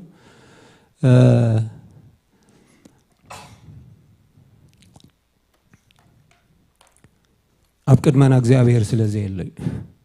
آمين مش نيوهانس تي ملاخ ويتا مستقل سلوس كم من تاي كونكو يزبل كموت كونكو كو يزبل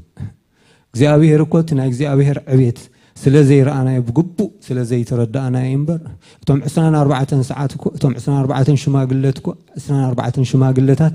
قدوس قدوس قدوس እንዳበሉ ፍግም ዝብልሉ ምክንያቱ እኮ ስለዝግረሙን ስለዝድነቁን እኮ ንእግዚአብሔር ሲ ርኢኻዮ ናይ እግዚአብሔር ፍጥረት ወይ ድማ ናይ እግዚአብሔር ዕቤት ርኢኻ እኮ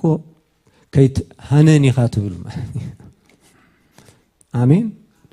አምባቆም ክጽልይሉ ብዙሕ ዘፍርሖ ነገራት ስለዝነበረ ጉዳይ አለኒ ይሉ ኢሹ አለን ምስ እግዚአብሔር ክትዓለኒ ይሉ ኣብ ምስ እግዚአብሔር እኮ ቀሪብ እኮይ ኦፍ ኮርስ ናይ አምባቆም ጽቡቕ ነገር ኣብ መሐለው ይኾይን ኢን እግዚአብሔር ዝጽበየ ነይሩ ግን ዘይተመለሰ ሕቶ ነይሩ ግን ኣመወዳእታ ግን ምስ እግዚአብሔር ምስተጋጠመ ግን ሕቱ كحتتون عدل يرغبن مالتي أبت مودعتا معرف زلو اندحر رئينا يوسي بقى إذن تزي اللي بعرف تزي كل أم بلس انتزي اللي تريت انتزي هلا كل نجر انتزي هلس أنا جنا بأملاخي كحجوسي بأملاخ مدهاني دم الكبيلة بخالا الزرار بانتا مالتي كاب كنتاتو وسيو مالتكو نلما نزخون جزء أي نركبنا هنا ندحر بحق هنا እግዚአብሔር ክብር رئينا مالت أين لما ننابك እግዚአብሔር كنا قرب يبلنا مالت هيكم كن دليتكم زبالة بسألوتن بلمانون مسناي مسكان أبكر ما أملاخ يفلتن بر بقولكوا أي تجنق يزبلنا እግዚአብሔር سلازي إن لما نناجن انتاي نخوني مس داو حدا يزمس وخنا جزين سئنا له مالت እግዚአብሔር استمسكن يخون سلازي أملخو نحد العل أملخ مخبار ويدما مأنقاد إيه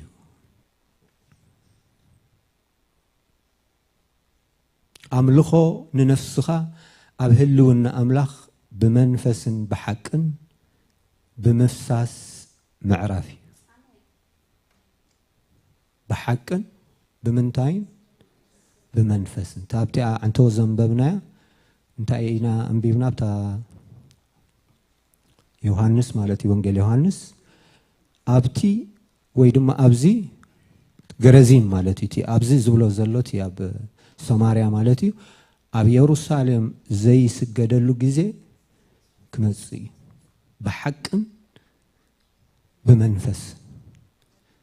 እግዚአብሔር ተመስገነ ይሁን በሐቂ ማለት እንታይ ማለት እዩ ኢየሱስ ክርስቶስ ታይሎሎ አነ መንገድን ሐቅን የምሽልሎ ህይወትን ይልሎ ስለዚህ በሐቅ ማለት በክርስቶስ ማለት በቲ ኢየሱስ ክርስቶስ ዝኸፈሎ ናይ መስቀል እዮ ማለት እግዚአብሔር ተመስገነ ይሁን ናብ አምላኽ ቅርብ ክመጽእ ዝደለ መጀመሪያ እንታ ክገብራሎ አምላኽ ከም ዘሎ ከአምን አሎ ምሽ ሐቂ በኻላይ ደረጃኻ አምላኽ ሐቂ ንስኻ በይንኻ መዃንካ ነቲ ዝላእካዮ ኢየሱስ ክርስቶስ ምእማን ይዝብለና ምሽ ስለዚህ አምላኽ ሐቂ አምላኽ ከም ዘሎ አሚን ካለኻ ነቲ አምላኽን ሰብን ሕብረት ከግብሮም ዝኽእል ኢየሱስ ክርስቶስ ድማ በቲ ኣብ መስቀል ዝኸፈለ ዋጋ እንተዘይ አሚንካ ተአምልኾኻ እንታይ ዝኸውን ከንቲ ዝኸውን ማለት እግዚአብሔር ተመስገነ ይሁን ስለዚህ እዚ ሐቅ እዚ እዚ ፍልጠት እዚ የድልየካ በኻላይ ደረጃኻ እንታይ ሎ በመንፈስ አምላኽ ተመስገነ ይሁን ስለዚህ በመንፈስ ዘይኮነ ብናይ መንፈስ ቅዱስ ኃይሊ ብናይ መንፈስ ቅዱስ ህልውና ዘይተደረኸ አምልኾ ናይ በሐቂ አምልኾ ይኮነን ማለት እግዚአብሔር ተመስገነ ይሁን ስለዚህ እንታይ ማለት ናአምላኽ ዝገልጸልካስ ናይ ምሽ ከተምልኾ እንድሕር ኮንካ ንእግዚአብሔር ክትድነቕ እንድሕር ኮንካ ንእግዚአብሔር እኮ ትርእዮን ትሰምዖን ዝርዳእካ ነገራት እኮ ክህልሎ ሐቂ ምሽ ስለዚህ ነዚ መን ይዝገልጸልካ መንፈስ ቅዱስ ይዝገልጸልካ ማለት አምላኽ ተመስገነ ይሁን ስለዚህ ኣብ መንፈስ ምስአትኻ ኢኻ ናይ እግዚአብሔር ኣብ ህልውና ናይ መንፈስ ቅዱስ ነፍስኻ ምስ ሃለወትዩ እቲ ናይ በሐቂ አምልኾ ኣብ ህይወትና ዝኸውን ማለት እግዚአብሔር ተመስገነ ይሁን ስለዚህ አምልኾ ንእግዚአብሔር ከም ወሃቢ ንእግዚአብሔር ወድ ድማ ከም መድሓኒ ንእግዚአብሔር መንፈስ ቅዱስ ድማ ከም አባና ዝነብር ንልቢ ምልዓል ከም ዝገብር ገርና ኢና ነምልኽ ማለት እግዚአብሔር ተመስገነ ይሁን ስለዚህ እቲ ናይ በሐቂ አምልኾ በመንፈስን በሐቅን ክኸውን ይግባእ እግዚአብሔር ተመስገነ ይሁን አቦ ከም ዝበሉ ሰገድቲ ወይ ድማ አምልኽቲ እዩ ዝደሊ ከምቲ አቀዲመ ዝበልኮት ያ አምልኽቲ ትብል አምልኾ ትብል ስግደት ዝብል ብናይ ትግርኛ ሓደ ዓይነት ቃላት ስለዘሎ ስለዚህ ይተኻኻይ ማለት እዩ ስለዚህ እታ ምስጋድ ትብል ከም አምልኾ ጌርኩም ወሰደዋ እግዚአብሔር ተመስገነ ይሁን በሐቂ ስለቲ ጎይታና ኢየሱስ ክርስቶስ ኣብ መስቀል ዝገበሮ መስዋዕት ኃጢአት ምእማን በመንፈስ ድማ መንፈስ ቅዱስ ናብ ግቡእ ስግደትን እግዚአብሔር አቦን እግዚአብሔር ወድን ከም ዝመርሐካ መርዳእ ማለት እግዚአብሔር ተመስገነ ይሁን ኣብዚ ከምቲ ቀዲምና ዘንበብናዮ ኣብ ኢየሩሳሌም ወይ ድማ ኣብዚ ዘይስገደሉ ግዜ ክመጽእ እዩ ክብል ከሎ እዚ ካብዚ እንታይና ንርኢ ማለት እዩ ቦታ ዘይኮነ ዘገድስ ንኣምልኾ ማለት worship ንኣምላኽ ከነምልኾ not necessarily ኣብ ቤተ ክርስቲያን ኣብዚ ብሕብረት ጥራሕ ኣይኮነ ተኣምልኾ ንብሎ ዘለና ኣብ ኩሉ ህይወትካ እዩ ኣምላኽ ዝተመስገነ ይኹን እዚ ክብል ከለኹ እዚ ኣብዚ መፂና ብሓንሳብ ኮይና ብሓባር ኮይና ኦርጋናይዝድ ኮይና ንኣምላኽ worship ንህቦ ጥራሕ ማለት ኣይኮንኩን ንሱ ትዝዓበየ እሱ ሓደ ክፋል ናይ ሓድነትና ናይ ሕብረትና እዩ እዚ ኣብዚ ኮይና ካብ ሓደ ምዃን እንታይ ኢሉ ክልተ ምዃን ምሽ ኢሉ ስለዚ በይንኻ ኣምልኾሎ ብሕብረት ኣምልኾሎ ምስ ስድራኻ ምስ ቤተሰብካ ኣምልኾሎ ኣብ ማሕበርካ ኣብዚ ድማ ኣምልኾሎ ማለት እዩ እግዚኣብሔር ዝተመስገነ ይኹን ግን እቲ ናይ ሓድሽ ኪዳን ጽቡቕ ነገሩ ግን እንታይ እዩ ብመንፈስን ብሓቅን ጥራሕ ይኹን እምበር ኣብ ኩሉ ስፍራ ኮይና ንኣምላኽ እንታይ ክንገብሮ ንኽእል ኢና ክነምልኾ ንኽእል ኢና ቦታ ኣየገድስን ኢልኩም ምናልባት ናብ ቤተ ክርስቲያን ምምፃእ ከዓ ከይትገድፍዎ ምክንያቱ ገዛይ ኮይነ ኸይነውን ከምልኽ ይኽእል እየ ክበሃል እውን ይከኣል እዩ ከምኡ ዝብሉ ሰባት ስለ ዘጋጠሙኒ ማለት እዩ ኖት ነሰሳርሊ ናብ ቸርች መኻድን ዘይመኻድን ኣይኮነን ኣምላኽ መንፈስ እዩ ስለዚ ኣብ ገዛይ ኮይነ እውን ንኣምላኽ ከምልኾ ይኽእል እየ ዝበሃል ትምህርቲ እውን ኣሎ ማለት እዩ ኣብ ዕብራውያን ግን ከዓ እንታይ ይብለና ንሓድሕና ንምዓዓድ እምበር ገሊኣቶም ከም ልማድ ከም ዝገብርዎ ኣኼባና ኣይንሕደግ ካብ ኣኼባኻ ትበኩር እንድሕር ኣለኻ ኮንካ ግዳይ ኮንካ ኣለኻ ማለት እዩ ከምዚ ሓሚሙ ሰብ ገዛ ዝድቅስ ርኢኹም ኣለኹም ብዝተፈለየ ምኽንያት እንተዘይኮይኑ ማለት እዩ ወይ ድማ ናብ ካልእ ሕብረት እንተዘይከይድካ ተኸይድካ ምንም ፀገም የለን ኣብኡ ጥራሕ ብሓቅን ብመንፈስን ይኹን ጥዑይ ትምህርቲ ዘለዎ ጥራሕ ይኹን እምበር ኣብ ቃሕ ዝበለካ ኺድ ግን እቲ ሕብረት ግን መሰረታዊ ነገር ምዃኑ ግን ክንዝንግዖ የብልናን ማለት እዩ ኣምላኽ ዝተመስገነ ይኹን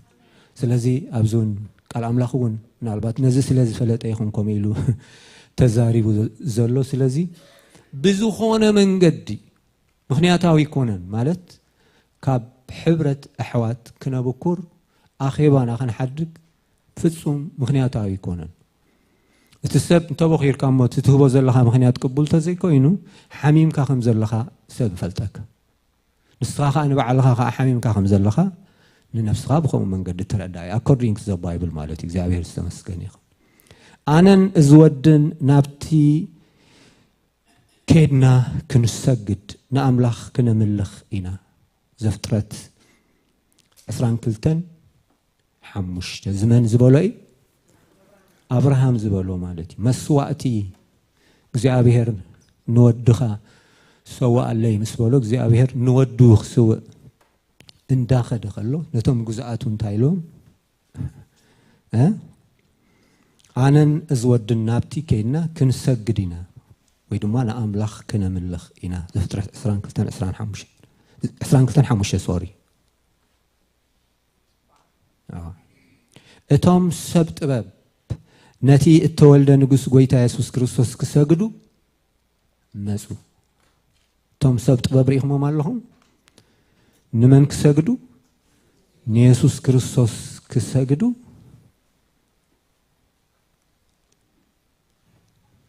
ናብ ኢየሱስ ክርስቶስ መፅዮም በቲ ኮኸብ ተመሪሖም ምናልባት ታሪክ ሕፅር ከብሎ ኢየሱስ ክርስቶስ ከም ሰብ ጥበብ እዮም ፍልጠት ዘለዎም እዮም ኢየሱስ ክርስቶስ ከም ዝውለድ ኣበይ ከም ዝውለድ ዝፈልጡ እዮም ስለዚ መፅዮም ኢየሱስ ክርስቶስ ምስ ተወልደ ናብ ኢየሱስ ክርስቶስ መፅዮም እንታይ ከም ዝገበሩ ከም ዝሰገዱ እቲ ሕጂ ሰገዱ ዝብል ዘሎ ወርሺፕ ይገብርዎምሉ ማለት እዩ ከምልኹ መፅዮም ማለት እዩ ክሰግዱ መፅዩ ሰገዱ ክብሉ ከለው ኣምለኹ ወይ ድማ ወርሺፕ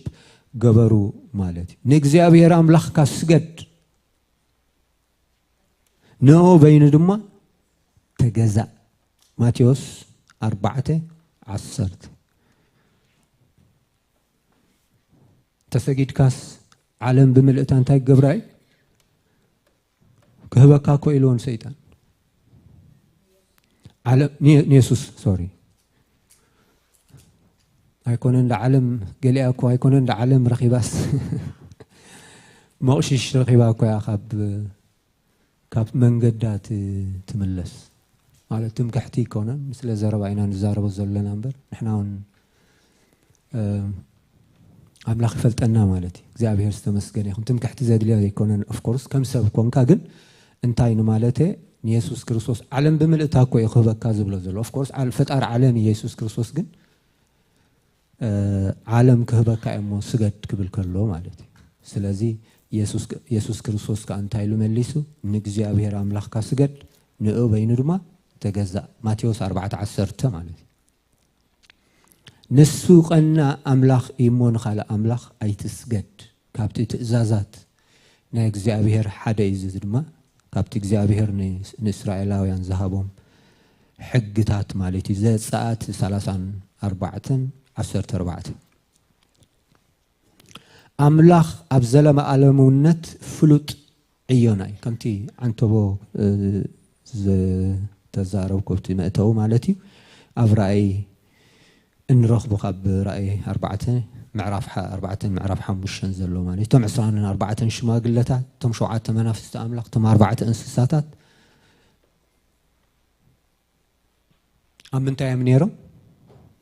ኣብ ኣምልኾ እዮም ነይሮም ኣብ ወርሺፕ እዮም ነይሮም እግዚአብሔር ዝተመስገነ ይኹን ኣብ ኣምልኾ መን ይኸብር እግዚአብሔር ይኸብር አሜን ኣብ ኣምልኾ እቲ ኣማኒ ከዓ ብሓጎስን ሰላምን ይመልእ ኣምላኽ ዝተመስገነ ይኹን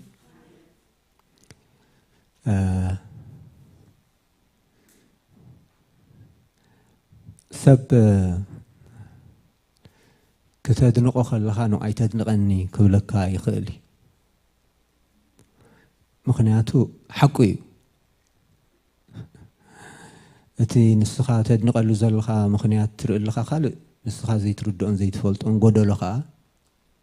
ኣለዎ ማለት እዩ ስለዚ ንሰብ ከተድንቆ ከለኻ ይስከፍ ትሰብ ምሽ ሓቂ ከምኡ ኢና ገሊኡ ሰብካ ከተድንቆ ይደሊ ኦፍ ኮርስ ገሊኡ ሰብ ግን ከተድንቆ ይደልኒ ምክንያቱ እሱ ንነፍሱ በቲ እሱ ዝፈልጣን ንስኻ ትብሎ ዘለኻን በበይኑ ስለ ዝኸውን ማለት እዩ እግዚአብሔር ግን ከተድንቆ ከለኻ እግዚአብሔር አይስከፍኒ አሜን ምክንያቱ እግዚአብሔር ፍጹም ሙሉእ እዩ እቲ ንእግዚአብሔር ተመስግኖ ዘለኻ እቲ ንእግዚአብሔር ተድንቆ ዘለኻ ሲ ይወሕዶ እምበር ኣይገልጾን ካልእ ሳይድ የብሉን ምሽ ከምዚ ንሕና ካልእ ሳይድ ምሽ ኣለና ጽቡቕ ነገር ኣለና አሉታዊ ነገራት ከአለና ማለት እዩ ምክንያቱ we are not perfect እግዚአብሔር ግን እንታይ ፍጹም እዩ ንእግዚአብሔር ከተድንቆ ከለኻስ ሓቂ ካለኻ እዩ ዝብለካ እግዚአብሔር ኣይተድንቀኒ ኣይብለካኒ አምላኽ ዝተመስገነ ይኹን ምክንያቱ ናይ ብሓቂ ፐርፌክት አምላኽ ትብሎ ዘለኻ ሲ ይንእሶ እምበር እንታይ ኣይኮነን ኣይገልጾን ብውሕድ ቃላት ኢኻ ተድንቆ ዘለኻ እግዚአብሔር ካብቲ ንስኻ ተድንቆ ዘለኻ ንላዕሊ እዩ ማለት እግዚአብሔር ዝተመስገነ ይኹን ስለዚ ከምዚ ንሕና ንሸማቀቆ ከምኡ ይኮነን እግዚአብሔር ማለት እግዚአብሔር ዝተመስገነ ይኹን ስለዚ ንእግዚአብሔር ክነድንቆ ከለና ወርሺፕ ክንገብሮ ከለና ክነምልኾ ከለና ክንሰግደሉ ከለና ክንግዝኦ ከለና አፍልጦ ክንህቦ ከለና ሲ እግዚአብሔር እንታይ ይኸብር በአና ይኸብር ንሕና ድማ بحاجوسن سلام دما لبنا يملأ مالت إجابة السمسكينة لبهم لومي يملأ عندي بزز أن حنا ولا نايدكنا مزمرون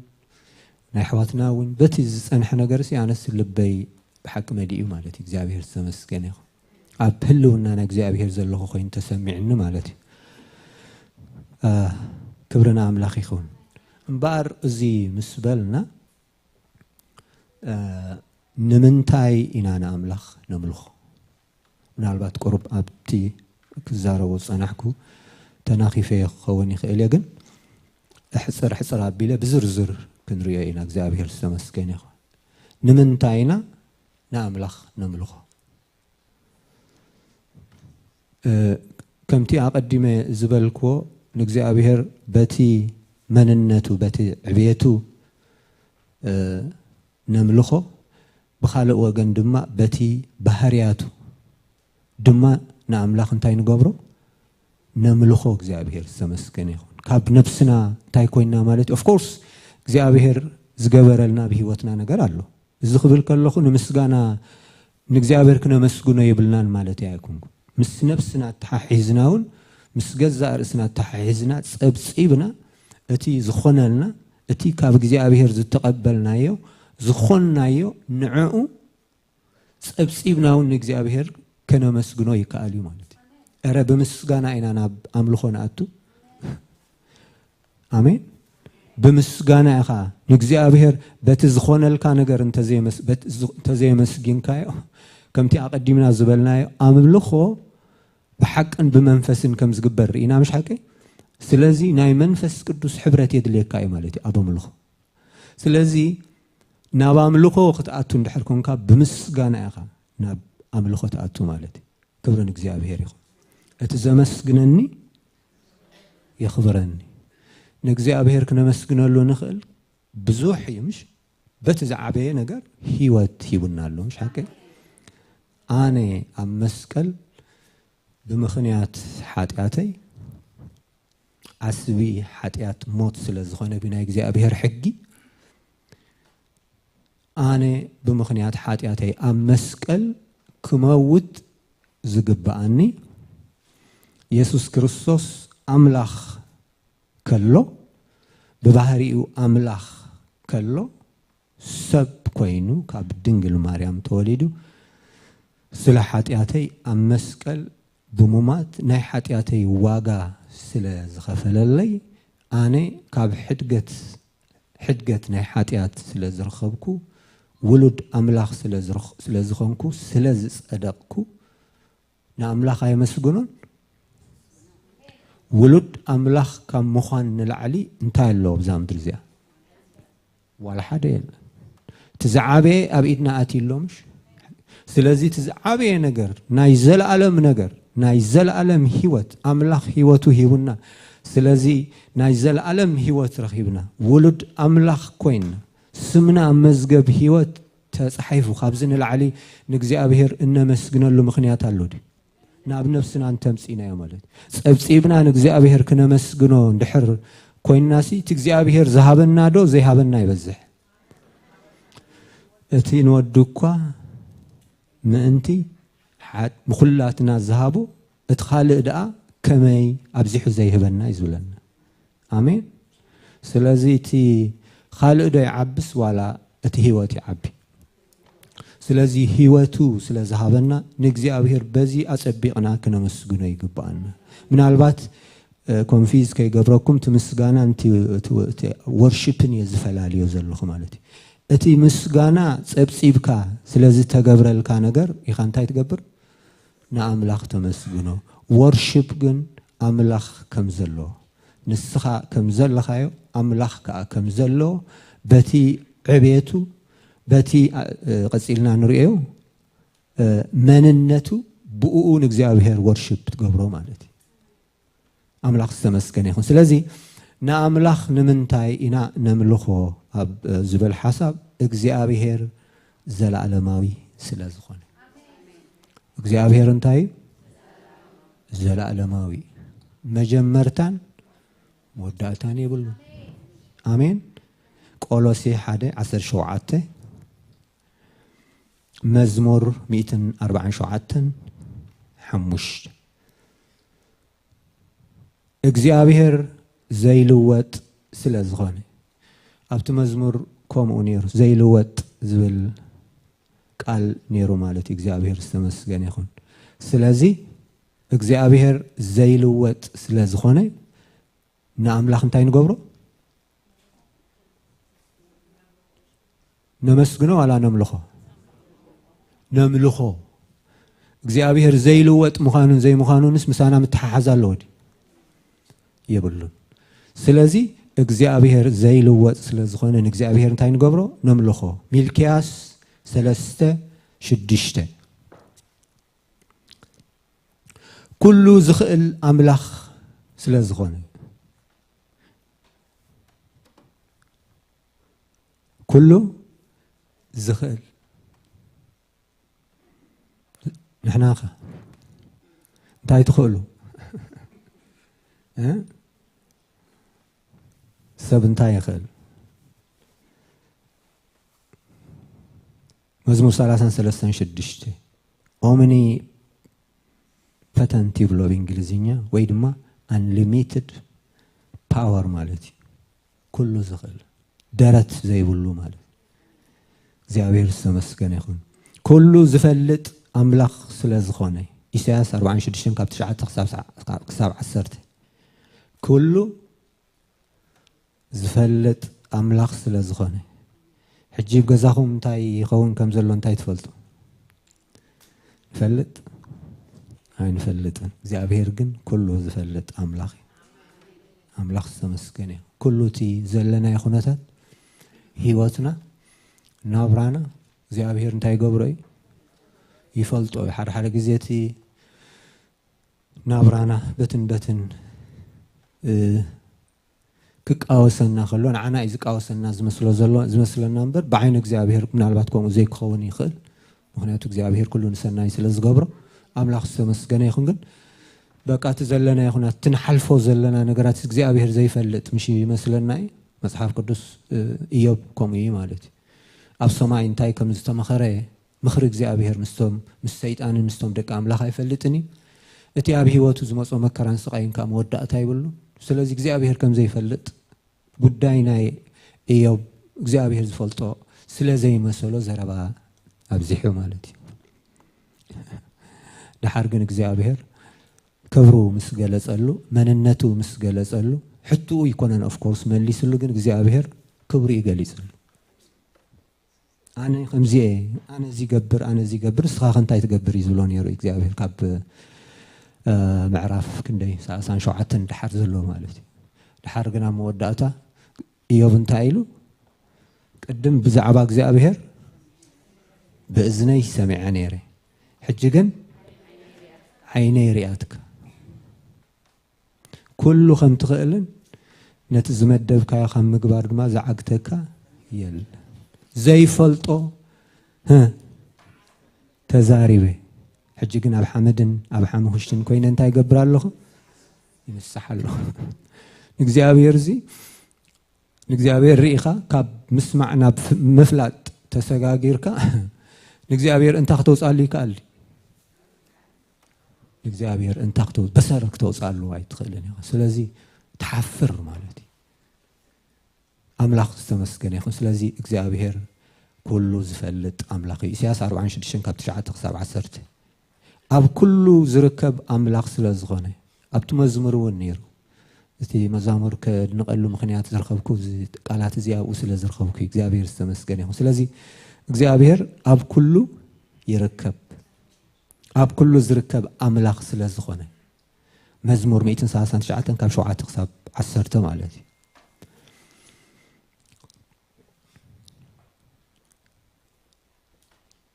أمنتاينا زلنا نأملاخ نمنتاي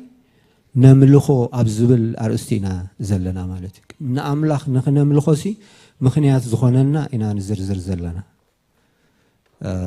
أمون أملاخ سلا زخونة أمون زبل قالون أبت مزمورنا نيرو أملاخ استمسكنا يخون بحريات እግዚአብሔር ዝገልጽ እዩ ስለዚህ እግዚአብሔር እንታይ እግዚአብሔር ታይ أموني أملاخ استمسكنا يخون زداغم شوعت تشعت كلاي تيموثيوس 2:13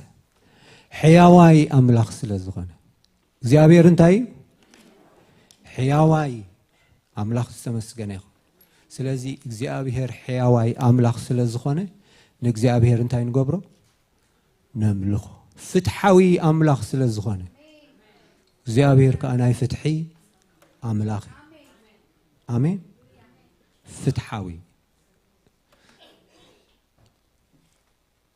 أبزيا تتنقيقنا نرأسنا خنفلت يقبانا እግዚአብሔር فتحاوي بهالكلو مالت እግዚአብሔር فتحي يوصي آمين معكني يقن مني بمن غير يزعقنا بجزارسي قالوا نعون ديز جلس سلازي እግዚአብሔር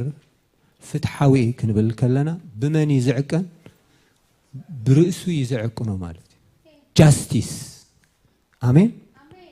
ሰብ ግን ንርእስኻ ዘይፈለጥካስ ኣብ ዓይንኻ ዘሎ ጉንዲ ነው በሰራ ይኮን በሰር ዳብ ተሓወኻ እንዲ ዘሎ ኣብ ዓይንኻ ዘሎ ጉንዲ ዘይረኣኻስ ኣብ ሓወኻ ዘሎ በሰር ትርኢ እግዚአብሔር ተዝዕቅነካሲ እግዚአብሔር በቲ ጃስቲስ ዝብል ነገር በቲ ፍትሒ ዝብል ነገር ሲ እግዚአብሔር ንዓኻ እንተዓቂኑካስ ይፍንፍነካ ንነፍሰይ እቴ ኢኹም ኢለ ዝዛረብ ዘሎ ይፍንፍነና ማለት እዩ በቲ ባህሪ ናይ እግዚአብሔር በቲ ናይ እግዚአብሔር ፍትሓውነት ክዕቀን ከሎ እግዚአብሔር መሓሪ ስለ ዝኾነ ጸግኡ ኸኣ ንጸግኡ ኸኣ ስለዘይ ጣዓሰሉ እምበር ይፍንፍነና ፍላይ ንሕና ክርስቲያናት መንፈሳውያን ኮይና በዚ ነገር እዚ ዓዊልና በደባባይ ክንዛረብ በፍጹም ኣብ ርእስኻ ኢኻ እንታይ ተምፅእ ዘለኻ ፍርዲ ተምፅእ ዘለኻ ኣብ ገዛእ ርእስና እንተንፈርድስ እንታይ ምኾንናን ኣይምተኾነናን ኩነኔ ኢኻ ተምፅእ ዘለኻ እግዚአብሔር ዝተመስገነ ይኹን ስለዚ ንስኻ ፍትሒ ክትብል ከለኻሲ ብገዛእ ርእስኻ ኢኻ ትዕቅኖ ዘለኻ ብኣምላኽ ዓቂ እንድሕር ተዓቂኑ ንስኻ ካብቲ ሰብ ትሕሸሉ ምኽንያት ይብልካን እግዚአብሔር ነቲ ንስኻ ፍትሓዊ ኣይኮነን ትብሎ ዘለኻ እግዚአብሔር እንድሕር ርእይዎ እግዚአብሔር ብገዛእ ርእሱ እንድሕር ዓቂንዎሲ ምናልባት ካብቲ ናይቲ ሰብ ናትካ ጉድለት ክበዝሕ ይኽእል እዩ ማለት ናትካ ፍትሓዊ ሰብ ዘይምዃንካ እግዚአብሔር ምተዛረበካ ማለት እዩ ስለዚ ንኻልኦት ካብ ምፍራድ ንገዛእ ርእስና ክንገትእ ይግባአና ማለት እዩ ኣምላኽ ዝተመስገነ ይኹን ምሕረተኛ ኣምላኽ ስለ ዝኾነ እግዚአብሔር እንታይ ምሕረተኛ እዩ ሮሜ 9 ካብ 15 ክሳብ 16 ዘሎ ጸጋዊ ኣምላኽ ስለ ዝኾነ እግዚአብሔር እንታይ እዩ ጸጋዊ ኣሜን ምሽ ሓባራዊ ጸጋ ዝበሃል ኣሎ ዘድሕን ጸጋ ዝበሃል ኣሎ እቲ ሓባራዊ ጸጋ ንኹሉ ፀሓይ የበርቕ ዝናብ የዝንብ ራእየወን ንሓጥእን ንጻድቕንስ እንታይ ይገብር እግዚአብሔር ዝናብ የዝንብ ፀሓይ ከዓ የበርቕ ማለት እዩ ስለዚ እግዚአብሔር ጸጋዊ እዚ ሓባራዊ ጸጋት ዘድሕን ጸጋ ከዓ ኣብ ዕዮ ክርስቶስ ወይ ድማ ኣብ መስቀል ክርስቶስ ንዝኣምኑ ማለት እዩ እግዚአብሔር ዝተመስገነ ይኹን እግዚአብሔር ፍቕሪ ስለ ዝኾነ ኣሜን ብፍቕሪ ትግረሙ ዶ ፍቕሪ ዝብልዎ ኣይኮነ እንደ ንሕና ክርስቲያናት ብሓቂ እቲ ናይ እግዚአብሔር ፍቕሪ ዝተረዳእናስ ካልኦት ከማን በቲ ስምዒታዊ ዝኾነ በቲ ምፍቃር ዘይኮነስ በቲ ምፍታው ከማን እታ ፍቕሪ ብዝለዓለ መንገዲ እዮምሽ ዝደጋግምዋ እታ ናይ ሓቂ ፍቕሪ ግን ምንጫ ካብ መን እዩ ካብ እግዚአብሔር ኣምላኽ ዝተመስ ምንጪ ናይ ፍቕሪ መን እዩ እግዚአብሔር ፍቕሪ ኣምላኽ ኣብ ልብና እንታይ ኮይና እያ ፈሲሳ እያ ዝብለና ካብ መን እያ ትፈስስ ካብ ጎቦ ኣይኮነትን ካብ በሪኽ ስፍራ ኣይኮነትን ካብ ተራሶ ኣይኮነትን ካብ መን ካብ እግዚአብሔር ዋና እግዚአብሔር ካብ እግዚአብሔር እያ ትፈስስ ማለት እዩ ስለዚ ብሓቂ እቲ ኣብ ንሓድሕድና ዘለና ፍቕሪ ካብ እግዚአብሔር ከም ዝተቐበልናዮ መረጋገፂ ፍቕሪ ይጎድለካ እንድሕር ንሓውኻ ንምፍቃር እንድሕር ትሓምቕ ኣለኻ ኾንካ እታ ዝፈሰሰት ፍቕሪ ኣይትስተናግዳን ኣለኻ ማለት እዩ ወይ ኣይተረድአትካን ኣሎ እግዚአብሔር ክሳብ ክንደይ ከም ዘፍቅረካ ይፈለጥካን ኣለኻ ኣምላኽ ክሳብ ክንደይ ዘፍቅረና ክሳብ ክንደይ ዝነግረኒ በቲ ዝተፃሓፈ ድሓን ወንጌል ዮሐንስ 3:16 ካብዚኣ እስኪ ሓንቲ ወይ ገለ ክልተ ቃላት ሰለስተ ቃላት እወ ኣምላኽ በቲ ሓደ ወዱ ዝኣመነ ኩሉ ናይ ዘለኣለም ህይወት ክረክብ እምበር ከይጠፍእስ ንወዱ በጃ ክሳዕ ዝህብ ስለዚ ኣምላኽ ክሳብ ክንደይ ኣፍቂሩና ክሳብ ንወዱ በጃ ዝህብ ኣሜን ካብዚኣ ተዓቢ ፍቕረላ ደ ስለዚ እዚኣ ኣብ ልብና እንድሕር ኣላ እንድሕር ኮይና እግዚአብሔር ከም ዘፍቅረና ርግፀኛት እዩ ንኣምላኽ ብኻልእ ኣይንዓቅኖ ፕሊስ ኣሜን ኣምላኽ ክሳብ ክንደይ ዘፍቅረና ክሳብ ክንደይ ክሳብ ወዱ ምሃብ ንወድኹም ትህቡ ዶ ብወድኹም ማዓቅንዎ በቲ ንሕና ዝወለድናዮ ደቅናሲ ደቅኹም ሲ ክሳብ ክንደይ መስዋዕቲ ተቕርቦም ንኻልኦት ጽቡቕ ነገር ክትገብሩ ንኻልእ ክተድሕኑ ንኻልእ ሰናይ ክትገብሩ ኣይኮነልካን እዩ ኣምላኽ ግን ክሳብ ንወዱ ምሃብ ስለ ዘፍቀረና ስለዚ እታ ፍቕሪ ኣብ ኣምላኽ ከም ዘላ ምንጪ ናይ ፍቕሪ ድማ እግዚአብሔር ምዃኑ የረጋግፀልና ቀዳማይ ዮሐንስ 4:7-8 ስለዚህ እግዚአብሔር ቅዱስ ስለዝኾነ አሜን እግዚአብሔር ቅዱስ እዩ ከምቲ ኣነ ቅዱስ ዝኾንኩ ንስኻትኩም ድማ እንታይ ኩኑ ቅዱሳት ኩኑ እንታይ ማለት እዩ ቅዱስ ማለት ዝተፈለየ ማለት እግዚአብሔር ዝተመስገነ ይሁን ካብ ካልእ ዝተፈለየ እቲ ኣብ ብሉይ ኪዳን እቲ ኣብ ቤት መቅደስ ዝጥቀመሉ ንብረት እንታይ ገብርዎ ነይሮም ይቅድስዎ ነይሮም ብካልእ ኣዘራርባ እንታይ ማለት ዝተፈለየ እዩ ማለት ንኻልእ ኣይትጥቀመሉን ኢኻ ማለት ስለዚ እግዚአብሔር ከዓ ቅዱስ ዝተፈለየ እዩ ማለት ኣምላኽ ዝተመስገነ ይሁን እግዚአብሔር ዓብይ አሜን እዚ ብዙሕ ዝርዝር ኣይክንዛረበሉ ኢና ቀዲምና ተዛሪብና ስለዝኾንና እግዚአብሔር ዝተመስገነ ይሁን ስለዚ ንኣምላኽ እነምልኸሉ ምኽንያት እንታይ ስለዝኾነ እግዚአብሔር እዚ ክንዝርዝሮ ዝፀናሕና ገሊኡ ባህርያቱ ገሊኡ ከዓ እቲ ተፈጥሮኡ ዓብይ ስለዝኾነ ዘለዓለማዊ ስለዝኾነ እንዳበልና ብዙሕ ነገር ተዛሪብና ኣለና ስለዚ ንኣምላኽ እነምልኸሉ ምኽንያት ድማ እዚ ክንዝርዝሮ ዝፀናሕና እዩ ኣምላኽ ዝተመስገነ ይሁን ስለዚ ካብዚ እንታይ ኢና ንምሃር እቲ መደምደምታ ናይቲ ሓሳባትና እንታይ እዩ ዕብየት ኣምላኽ ባህርያት ኣምላኽን ፈሊጥናን ተረዲእናን ብዘይ ምኽንያት ካብ ምሳና ካብ ምትሓሓዝ ወፂና ኦፍ ኮርስ ምሳና ኣተሓሒዝና በቲ እግዚአብሔር ዝገበረልና ነገር ንእግዚአብሔር ክነምልኾ ከም ዝግባአና ርኢና ኣለና ሓቂ ምሽ ብባህሪኡን ብዕብየቱን ማለት እዩ ንእግዚአብሔር ክነመስግነውን ምኽንያት ዝኾነና ብዙሕ ነገራት ኣሎ ስለዚ እዛ ናይ ሎም መዓንቲ ሓሳበይ ድማ ኣብ ልቢ ነፍሲ ወከፍና ክትሓድር ዝደልያ ድማ እንታይ እዩ ካብዚ ነገር ካብ ምሳና ዝተሓሓዝ ካብ ናብራና ካብ ብዙሕ ነገራት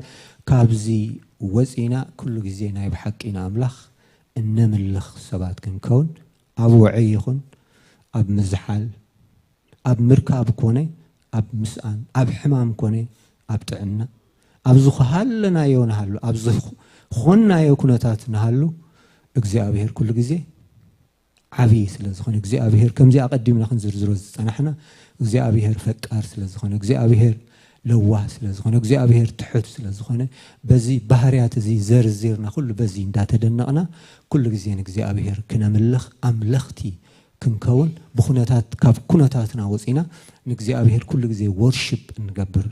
ክንከውን ኣምላኽ ይደግፈና ኣመስጊና ክንወድእ ኢና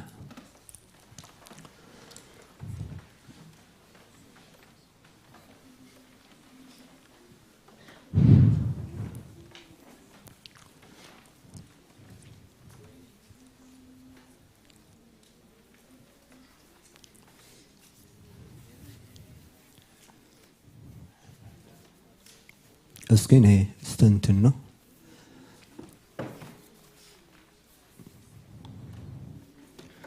ንዓኻ ምእንቲ ከይብድል ንቃልካ ኣብ ልበይ ዓቐርክዎ ይብለና ናይ እግዚአብሔር ቃል እስኪ ንዕቀሮ እስኪ እግዚአብሔር ዝተመስገነ ይኹን ሜዲቴት እስከ ንግበር ጎበዝ ንመንገዱ ብምንታይ የንጽሃ ምስ ኢሉ ምስ ሓተተ ንቃልካ ብምእዛዝ ብምጥንቃቅ ንቃልካ ብምእዛዝ ይብሎ እግዚአብሔር ዝተመስገነ ይኹን ስለዚ እስኪ ነዚ ቃል እዚ ናይ እግዚአብሔር ቃል ኢና ክንርኢ ፀኒሕና ናተይ ሓሳብ ኣይኮነን ኩለን ተን ዝተዛረብክወን ቃላት መወከሲአን ቃል እግዚአብሔር እዩ ሪፈረንስ ናቱ ቃል ኣምላኽ እዩ ስለዚ እግዚአብሔር ለማዓንቱን በዚ ነገር እዚ ክዛረበና ስለዝፈትዎ ንእግዚአብሔር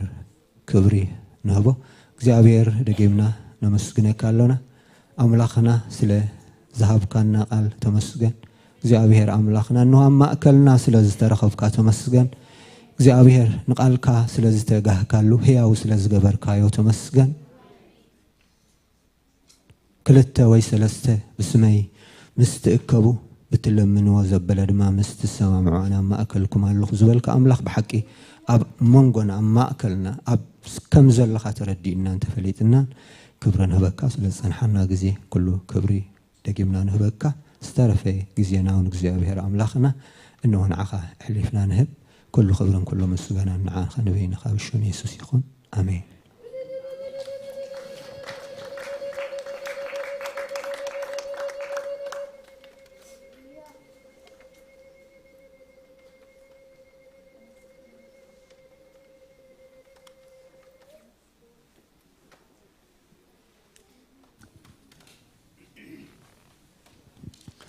እግዚአብሔር ይመስገን ይሁን ከመይጸኒሕኩም ክብሪ ምስጋና ውዳሴ አምልኾ ሁሉ ተጠቅሊሉ ነቲ ዓብይን ስልጡንን እግዚአብሔር ይሁን እግዚአብሔር ይመስገን ይሁን ሓውና አብርሃም እግዚአብሔር ይባርኽካ መዘምራንካ እግዚአብሔር ዓዚዙ ባርኽኩም ተሓሓዝ ነገር ይቦምልኾ ናይ በሓቂ ክመርሑና ጸኒሖም ንሕና ኸነምልኽ ጸኒሕና እግዚአብሔር ይመስገን حراي لومي ناي تا أورحي كل ساعة تاناي مجمريا لو معلت حدا ديو كل ساعة ناي ورح مجمريا درار قويتا بحبار نكافلو لي دحر درار قويتا قلمة بهتا لنا اندقنا حاونا دياقون ميكي أبو عارفهم سلزلو توم زي بس إحنا بزي معصوي حزن كولي እግዚአብሔር የጽናዕካልና ያኽን ከይዲና ማለት እዩ መወዳታ حراي እስኪ አንተ ቃል ከነበብሞ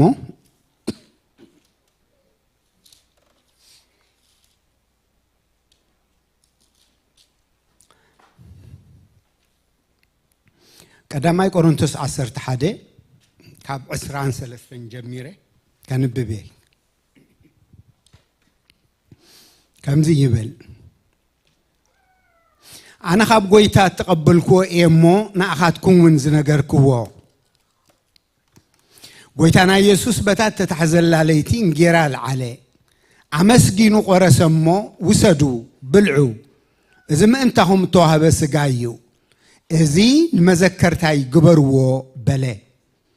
كم وخاد حردرار نتاج قوة العالمو إذا قوة أزياء بدمي حدش كيدان إياه بتساتي ومتن نمذكرتاي قبرو بله مالت زانجر أزياء بتبلعوا ذات قوة أزياءون بتساتي ومتن كسع قويت هزمت موتو تناقريهم سلازي خي تقبؤو زانجر أزياء زبلع ويس هو أقويتا زستي نسو أبناي قويتا سقان دمن يوز عقب قنا خسب نرؤسي مرمر كوم وخا خبزان جرازيا يبلع كبزات هو أزياون يستي اتزبل عنز ستن نسقا قويتا انت زي للي نرؤسي يفرد زبل عنز ستن بزم خنيات زي يوم أما أكلكم بزحات دخومات حمومات زلو زدك أسون بزحات يوم جناغي أبرئسنا انت نفردسي أي متخوننا نيرنا يبل جابير استمسجنا يخون بفلا بحن تغفل ترايحن تغسي دقيمة كزارب أمه سألينا نبتي قدوس خونه سرعات كنسجرينا فقد عسران شدش تنزلا مالت زانجر أزياء بتبلع وازا صوا أزياءون بتستيوا متن كسع قويت هزمت موتو تناقريهم እግዚአብሔር ይመስገን كم زيلنا خم محبر درجة كم حزب أملاخ كم بيتسب أملاخ كوينا نتقويتنا يسوع كريستوس قد مخلت تشح عمت نمذكرتا يقبروا إلو زسرعنا قدوس سرعات كم زي ورح خنكافل كلنا انتي نقبر لنا موتو ننقر لنا مالتي موتو ننقر لنا ويون موتو نذكر لنا ويون تنسو زقبرو حق مخانو بتنقبرو قدوس سرعات نأمنا لنا مالتي كالي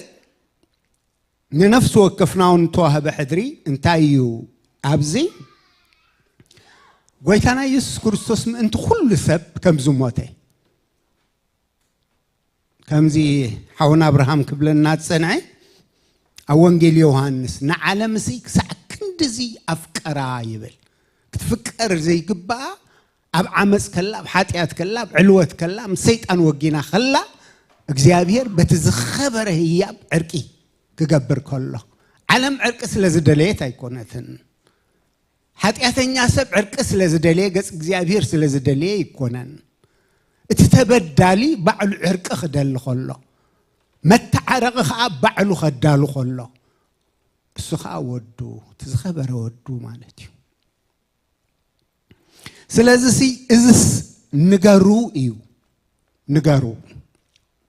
امو قال املاخ اب قدامي بيتروس كلته شعته نسخاتكم سي دغنت اتخاب صلمات ناب زغرم برهانو زصوعكم انت تنغرو انت ايهم بلنا حري ولدو حتي حسبوا ما كندي حزب الله مليونات اتحري جنا حيدتي نسخة برهاني نسخة تشوي نسخة أمباسادر كريستوسي حري ولدو سب زحري يكونن لوم حريكوا صبح دربيه كاسب أملاخ زحري ولدو بزرع عالماو فلتوتس كم منغستي سيطان كم منغستي سلمات نام منغست فقر ودو زغعزو سلامنتاين تلكا دغنت اتخاب سلمات نبرهان ناب زغرم برهانو زسغاغر كاملاخ منت ختنكر نسخاس حري ولدو ناي منغستو كهنات قدوس حزبي ريت املاخ زخونه حزبي يقوم واي تيزبل خبرتي أوه تيزبل خبرتي رأيو اكزيابير نحنا خمين يا نفسنا سبات كمين مزنونا يرئينا بزيك تس تسأني عوزنا برجن تأملاخ زتزاربي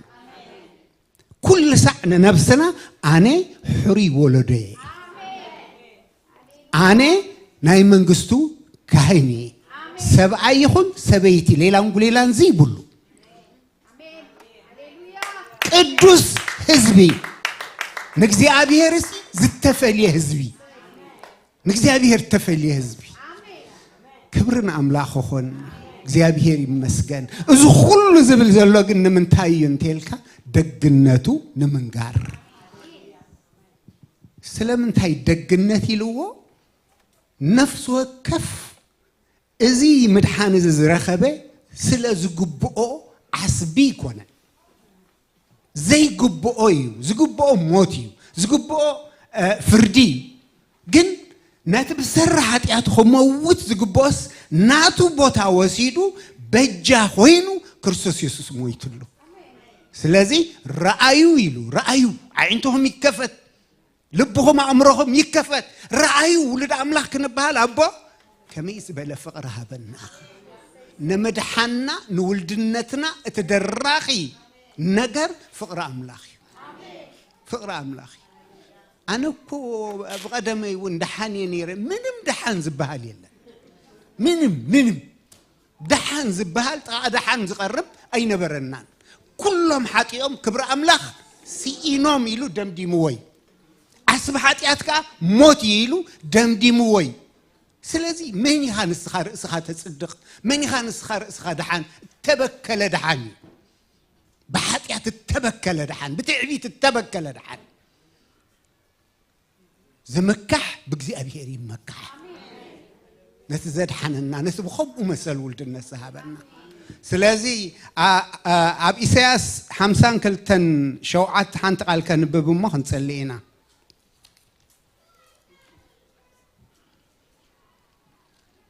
بزعباتهم زمسكرو بزعباتهم بسرات زنقرو بعين جزي أبيهر كمي وينتاي كم زمسل كم زي يبل حمسان كلتن شوعاته اتبسرات زبسر سلام زوري سناي زبسر مدحان زوري نسيون كا أملاخكي ينجس زبل أجارو أب أخران كندي صبقاتين እግዚአብሔር ክርኢ خلو ملأخت خرئي خلو اتوم زبسرو اتوم زنغرو تمالا حدا حاوسي يبلنا نيرو نغرنا نيرو مسكر ابز دان فورس كيدوس حدث طوف يللو ابز غص طوف يللو بعين እግዚአብሔር ግን እንታዩ አብከረን ይዘል አምላክ መስገን እሱ እንኳን አቆምበር አብቅድም እግዚአብሔር ክቡር ክርስቶስ ሰብን አምላክን ጡፍ ካብተባህለሉ أنا مني طفت تبعلي أين يكبر خي قدلني سلازي كم آمنتي كم هزوا أملاخسي نزنا جرزي كن أحواتي بزي إنا وريتان ملس ندكنا حقيقو بكا كريستوس مويتول كايو كريستوس مويتول كايو كريستوس يفكر كايو كتب لسي كابزز عبي بالزرات يلا كابز زعبي تقول حقي يلا حقي بقى حتى أثنياتات كدحن كريستوس مويتي قنا يترفل من تصدقنا أتنسيو أبي ما نبوخو ينخام انتنا يمالد الله سلازي زعبا قويتا خط الزارب كاللغس بدحريخا ملا أختي الله بدحريخا إذا تقول كال الله بدحريخا نتزبلكا يخصنع اكزيابير بعلو الله دجنا لك مالك እግዚአብሔር ይመስገን ስለዚህ አቱማ ህዋትን ሓትን በዝነገርዚ ኩሉ ሰዓት ተተጉ እግዚአብሔር عزيز ይባረኽኩም ዓስቡኹም ኣብ ቅድሚ እግዚአብሔር ብጣዕሚ ዓብይ ክብርና አምላኽ ኾን እግዚአብሔር ዝተመስገነ ይኹን ብዛዕባ ጎይታ መምስካር ምንጋር ሰናይ ነገር እዩ ክብርና አምላኽ ኾን እንጸልይና እስኪ ንጸልይ إذن حسبنا سكي نمذكرتاي قبروه إلونا الله بزا ساعة زيا اتمنى نازخو فلو واغان نذكرنا سكي بمسغانا أبقدمي اسكي نقرب بمسغانا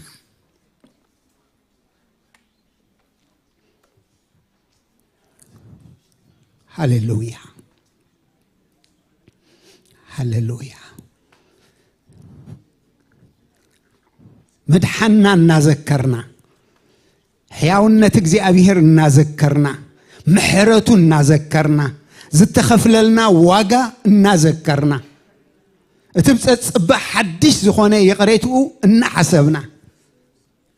اتغويتانا يسوع ክርስቶስ ተፈጸመ ኢሉ ዝኸፈሎ ሙሉ ዋጋ نذكرنا በዛ ሰዓት እዚ አስኪን አምላኽና መስግኖ هللويا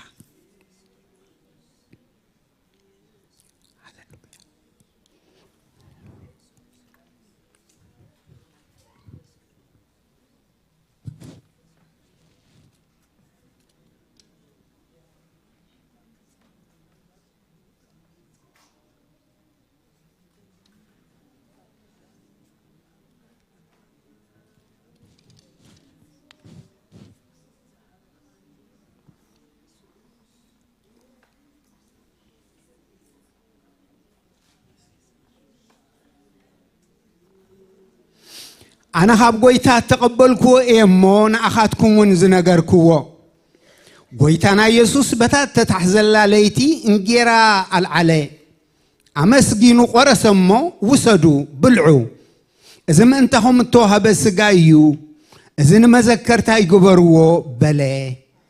كمو خاد حردرارنا تتصوى على العلمو إذا تصوى أزياب دمي حدش كيدانيا بتساتي وامت أن ما ذكرتاي قبرو بلي يبلنا شماغلتات نقدميتكم وصيهم مو أتي استدعلو نقر حيزم نأملخ كانوا مسجوني ناس التي تدالي زلو هللويا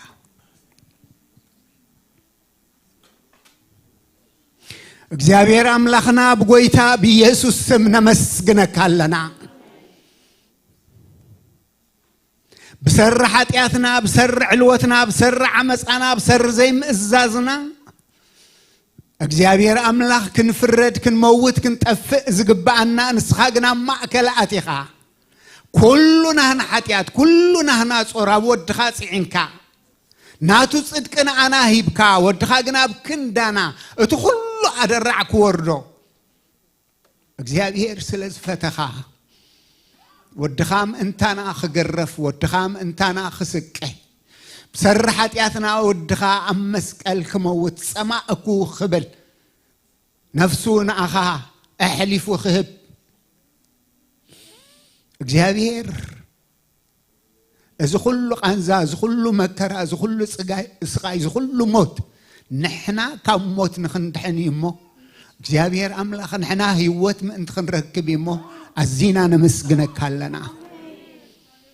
أبيت فقر كأجزي أبيهر أبيت محرت كأجزي أبيهر أبيت دنجاس كأجزي أبيهر أبيت لوهات كا هللويا حجخا أنه تزعزز كنا تنمذكر تاي قبرو زبل كنا قدوس سرعات نمفتسام أبقد ميخال لنا مو أنه نزي نحنا نكافلو زلنا نسخاب برختك نسخا بسمكا كتبارخو نايب حق زنجارزي بمكفالنا نحنا هون كنبارخ بقويتا بيسوس سم برختكا انه بزغريب زولون جران وان كخون برختكا ابلع كلهم قدسانكا كخون اسالل لخو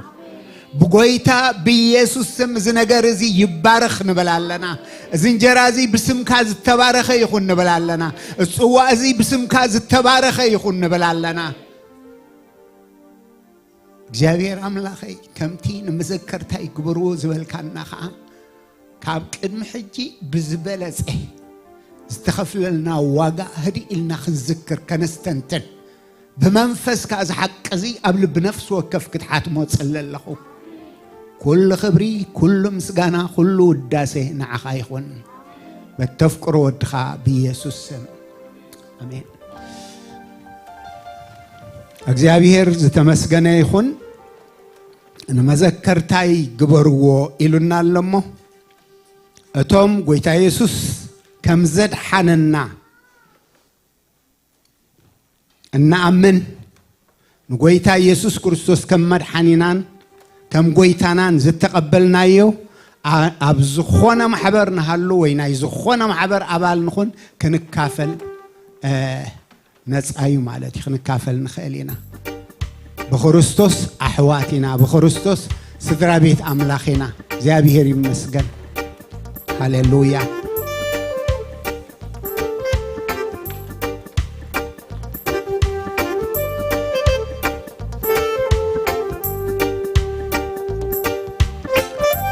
اسك زابير يمسجن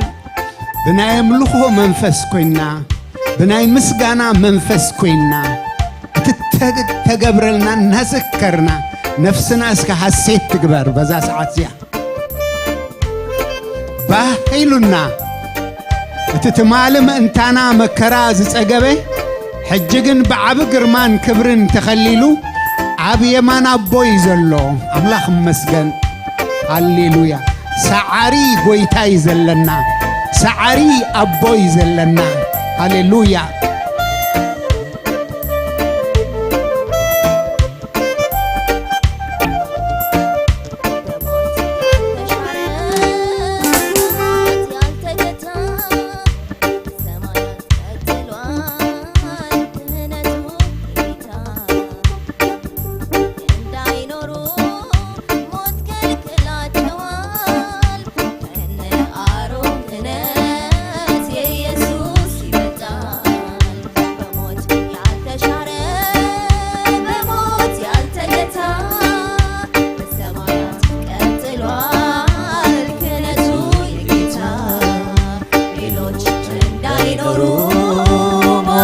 كلاجوال كنه عروم كنت يسوس يمتا كاهني لبركة صدي كاهني لزلالم شمنا كاهني ولدنا كاهني مكنيات واتنا كاهني بما يتفاو كنت كاهني بما شرو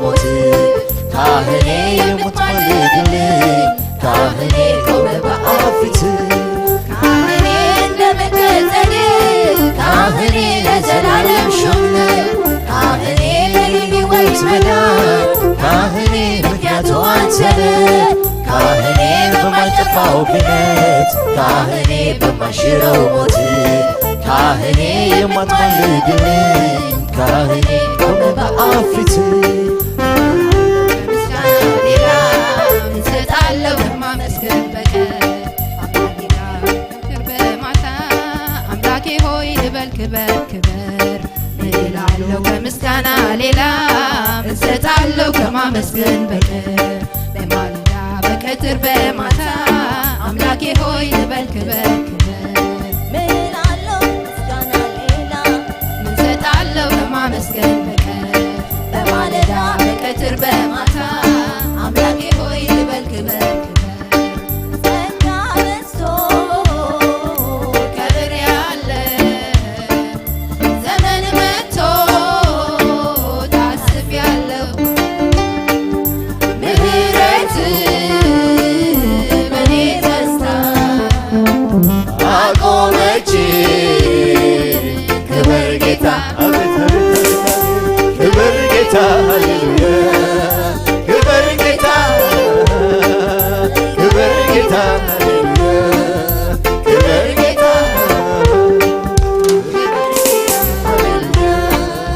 ክብር ጌታ ጸጋ በዝቶ ክብር ያለ ዘመን መጥቶ ምህረቱ እኔ ተንታ አቆመች ክብር ጌታ አቤት አቤት ክብር ጌታ ክብር ጌታ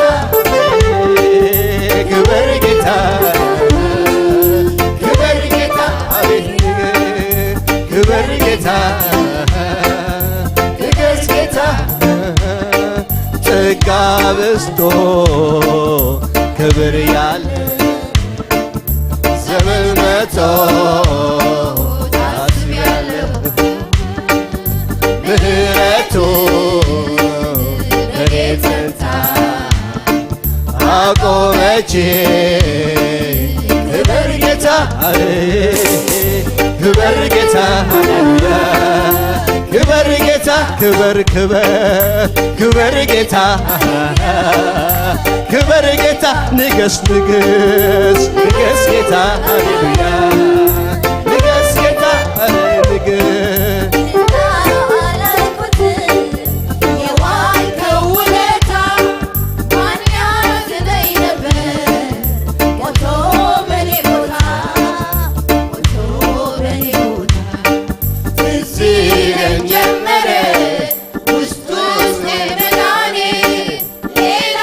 ታምር ባይኖር በቂ ነው የኔ በቂ ነው የኔ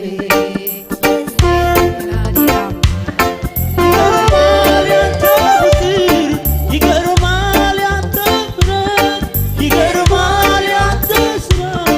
አኑሮኛል ካንተ ጋራ አኑሮኛል ካንተ ጋራ አኑሮኛል ካንተ ጋራ አኑሮኛል ካንተ ጋራ ይገርማል ያንተ ፍቅር ይገርማል ያንተ ስራ ይገርማል ያንተ ፍቅር አኑሮኛል ካንተ ጋራ አኑሮኛል ካንተ ጋራ አኑሮኛል ካንተ ጋራ አኑሮኛል ካንተ ጋራ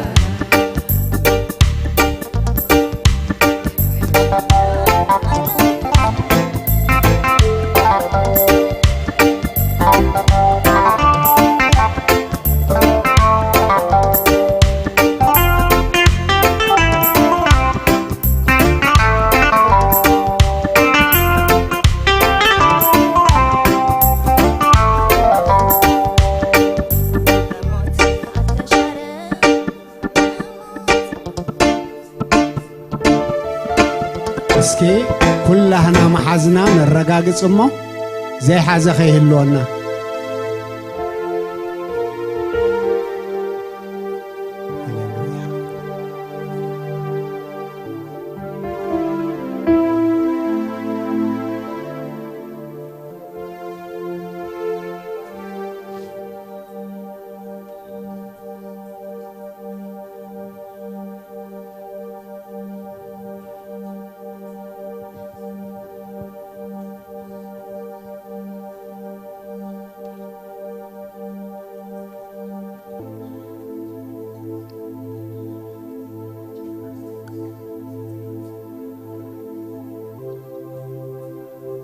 እግዚአብሔር ዝተመስገነ ይኹን ቃል አምላኽ ከምዚ ይብለና እታ እንቆርሳ እንጌራስ ምስጋ ክርስቶስ ሕብረት ዘለዋዶ አይኮነትን አለዋ በሐባር ንውሰድ ታንጀራ በሐባር ክንወስድና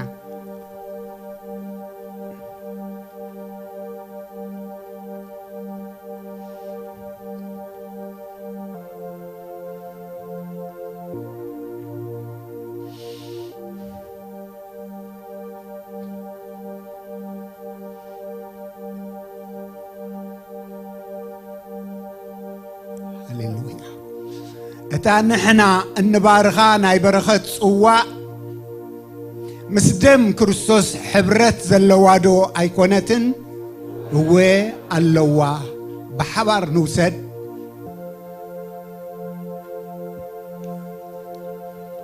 ሃሌሉያ ሃሌሉያ ክብርና አምላኽ ይኹን ሃሌሉያ ሃሌሉያ እግዚአብሔር አምላኽና በጎይታ በኢየሱስ ስም ነመስግነካለና ከምዚ ብህዱእ መንፈስ ዓሪፍና ትንስኻ ዝኣዘዝካና ቅዱስ ስርዓት ክንካፈል ዕድል ስለ ዝሃብካና እግዚአብሔር ሞገስካ ስለ ዝበዝሓልና ነመስግነካለና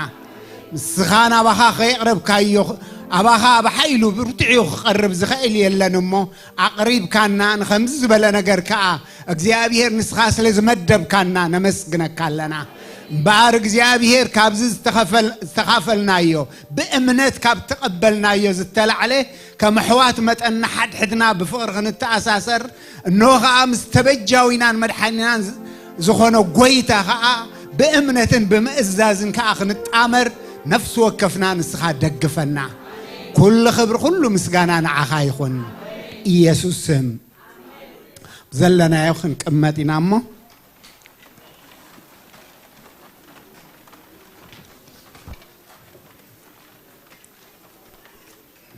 እስከ አምላኽ ዝተመስገነ ይኹን ንመጀመሪያ ጊዜ ናብዚ ዝመጻእኩም አጋይሽ ተሊኹም ሰላም ክንብለኩም ሰላምታኹም ከዓ ክንቅበል አጋይሽ ተሊኹም ኢድኩም አርኢን እሞ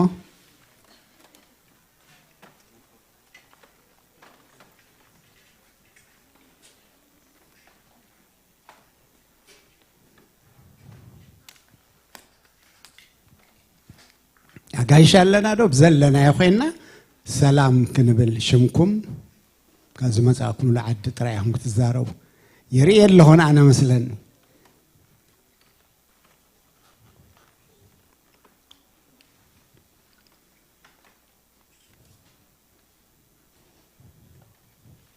እግዚአብሔር ተመስገነ ይኹን ኩላህና ጸናሕና ደቂ ቤቲና ማለት እዩ ኣብ ዝቕጽል ቀዳም ወይ ዝመጽ ዘሎ ቀዳም ኩሉ ሰዕ ናይ ወርሒ መጀመርታ ቀዳም ማለት እዩ መደብ ደቂ ኣንስትዮ ኣሎ ሰዓት 4 ዝጅምር ካብ 4 ክሳብ 6 ስለዚ ኩላትክን ደቂ ኣንስትዮ ኣብዚ መጽኢክን ክትሳተፋ ክትካፈላ ሓቢርክን ከዓ ከተገልግላ ክትግልገላ መርሓቲ ደቂ ኣንስትዮ ዕድማ ክን ኣለዋ ከምኡውን ተመሳሳለ ማለት እዩ ኣብ ወርሒ ተናይ መጀመርያ ቀዳም ከዓ መደብ ኣቦታት ኣሎ እዚውን ሰዓት 6 ይጅመር እሞ ካብ 6 ክሳብ 8 ስለዚ ኣቦታት ዘበልና ማለት እዩ ኣቦታት ከማይ ከም ቢንያም ወይ ከም ኣቶቤነ ጥራይ ኣይኮነን መንእሰያት እውን ኣቦታት ይኹም ስለዚ መፁ ሕበሩና ቶም ኣቦታት ኢና ትብሉ ስለዚ ዝያዳ ናይ ሓላፍነት እዩ እቲ ኣቦ ዝብል ቃልሲ ዝያዳስ ሓላፍነት ዘርኢ እዩ ማለት እዩ ካልእ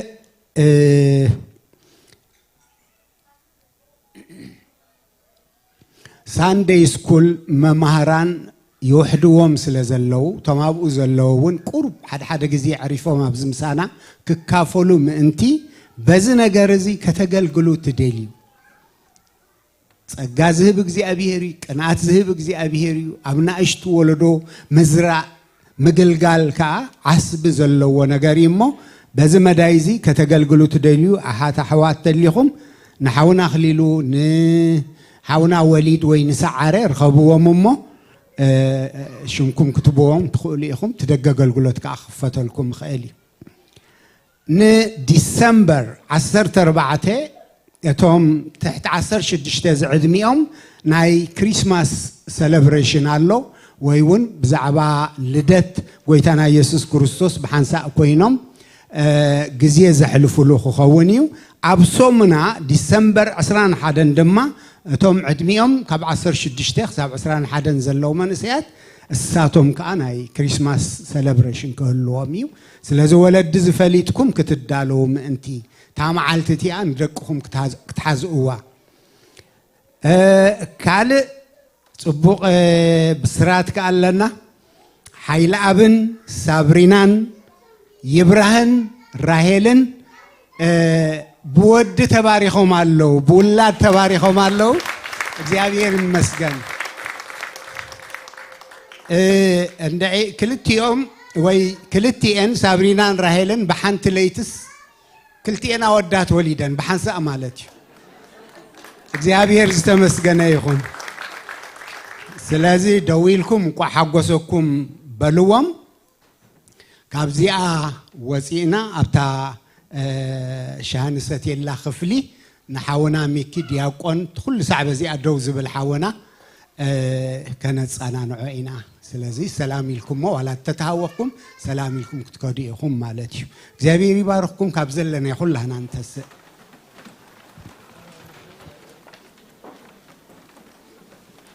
هللويا هللويا زابير يبارككم እግዚአብሔር ይሐልሁም እግዚአብሔር ገጹ ይምለሰልኩም እግዚአብሔር ሰላሙ ድማ ያብኩም እግዚአብሔር ገጹ ይብራሃልኩም እግዚአብሔር ጸጉኡ ኸአ ያብኩም በስማቦን ወድን መንፈስ ቅዱስን ሓደ አምላኽ አሜን ጎይታ ኢየሱስ ይባርኩም ሰላም ኪዱ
ኢየሱስ አሚኑ